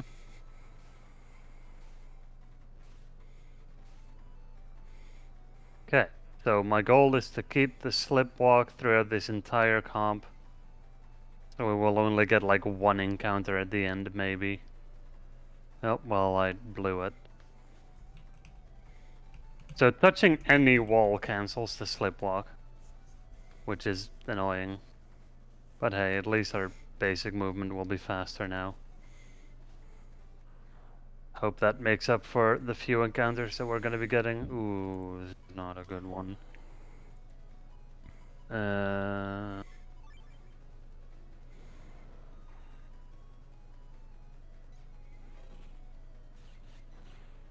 No, that was supposed to charge up.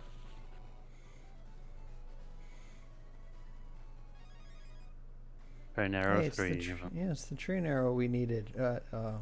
If only the normal one was as easy to get as that. Oh, whoops. Yeah, because my my slip walk is off, I have to improvise this area. So I guess we won't do a run here. We'll just have a gentle walk and then go over here.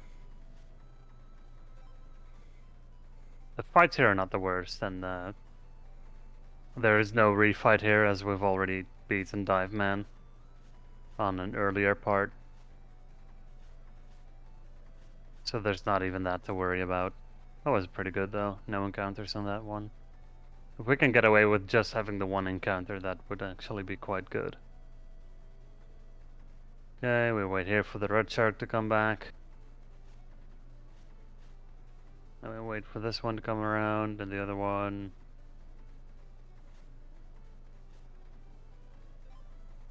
And the best fish in the game. A guy. The aquarium director. Hey, only one encounter despite messing up the glitch. Beautiful.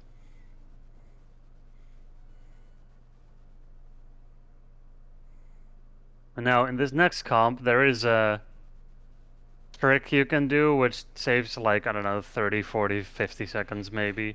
But I'm not gonna do it because it's very difficult and not at all marathon safe. So I'm just gonna do this comp the normal way around.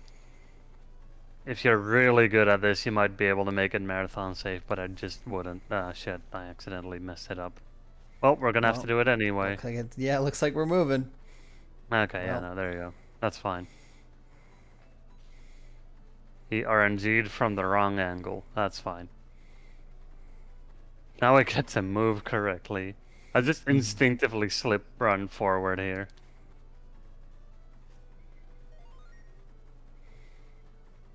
Yeah, folks did get to see what happens if you step on the grass. That little gavel comes out and chases you, and it rubber bands pretty hard, so it's hard to get away from.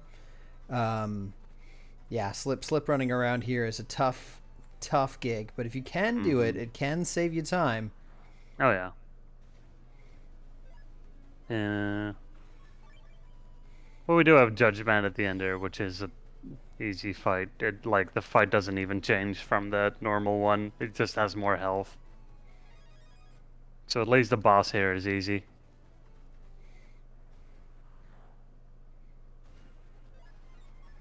And we get an M-Boomer as well to work with, which is nice. Yeah.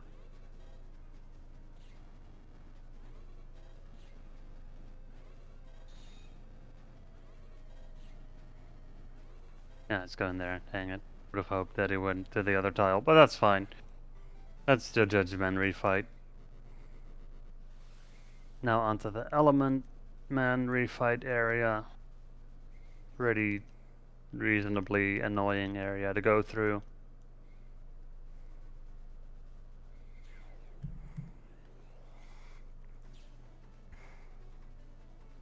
Okay, we go here, we slip run up here.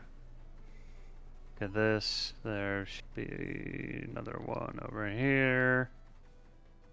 This is probably also one of my least favorite areas to go through because it's just annoying to get through.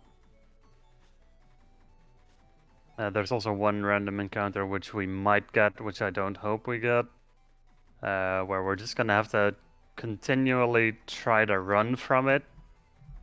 Because there's items in the Battle Network, there's viruses in the Battle Network series that can only be damaged. There you go, there he is.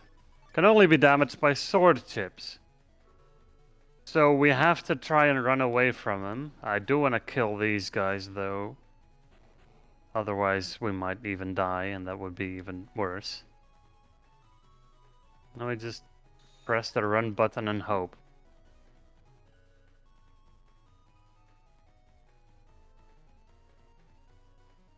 So this is just free time loss.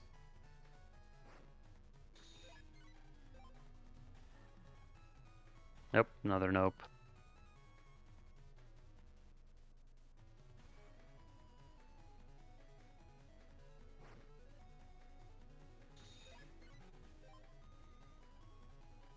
Still nope.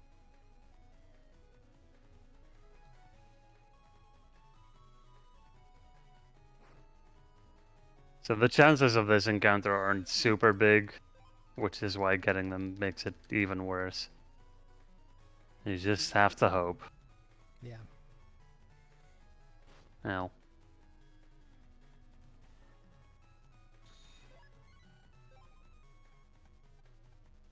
you can filter runaway 13 times in a row. Great. Well, and the last macaroni. Now we can feed Skittles to the typhoons. No. Typhoons are very fast now, though, which, nice little get around the back of them. Sadly, don't think we are able to skip this one, but going out of bounds. That would be great. Let's go to the middle and then... Now it is possible to die on this fight. I'm just gonna try to not. Sounds good. Yeah.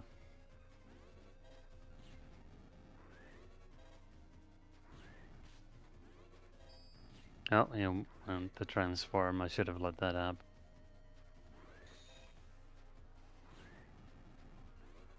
Okay, grass mode, great. Yeah, yeah. I forget, he does that pretty quickly. Yeah. Oh, he's in fire mode. That means we did not do too well. That's fine. Element Man down. One more refight, and then it's on to the final boss. So we are actually coming up on the last bit.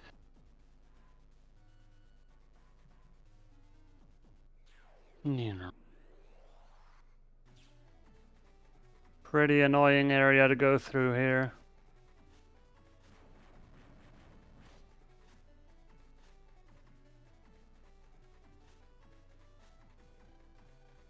Need to fight some evil spirits that, in this case, turn into viruses. I don't know.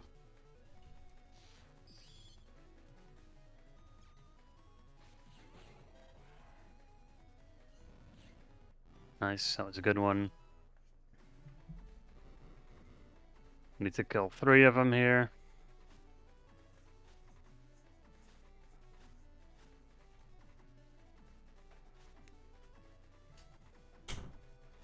Yeah. Mistimed that one a little bit. Oh, dang. That one as well. This is why we got the full energy.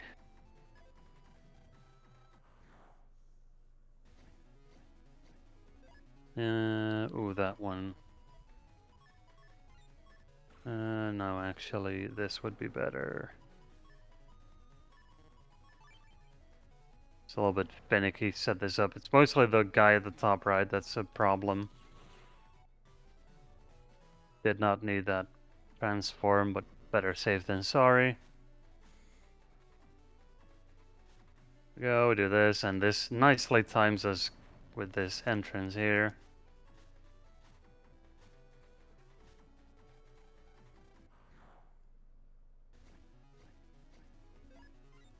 Nothing good there, so we're just gonna...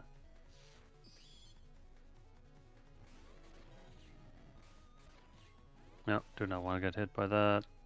There we go. That was pretty good. Yeah. And then we zoom back to fight the clown once more. Hello, circus man. Your fight also does not change much. I told you we'd see him again, Max. Mm-hmm.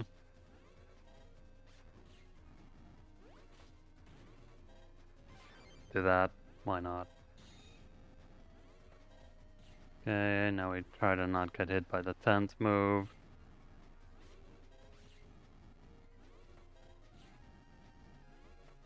Bam. And that's Circus Man done. And now we're on to the final boss. And I'm gonna be smart and not pull a crayon and save here. So Crayon in one of its tournament matches forgot to save before the Gregor fight. And died to Gregor, and that was very upsetting for everyone. I will say the design of this cop is super fun. Hmm. It is just a lot of zooming, but I like the Very I like the funky. tiles. Mm-hmm. Alright, here's the dog. We're gonna pet the dog with violence.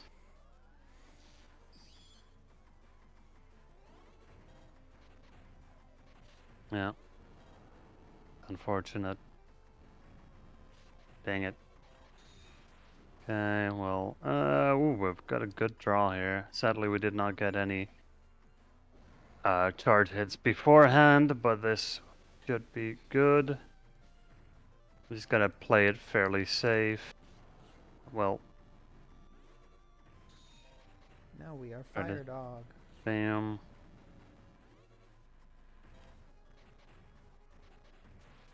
There we go. The electric breath is the one that you kind of want to dodge above all else. That's so much damage. Only 2. It's not great. Oh. Yep. And it freezes you up as well. Oh. One more fire breath on us. Oh, doing that. BBAA only can... okay, well... Not the luckiest on amount of draws.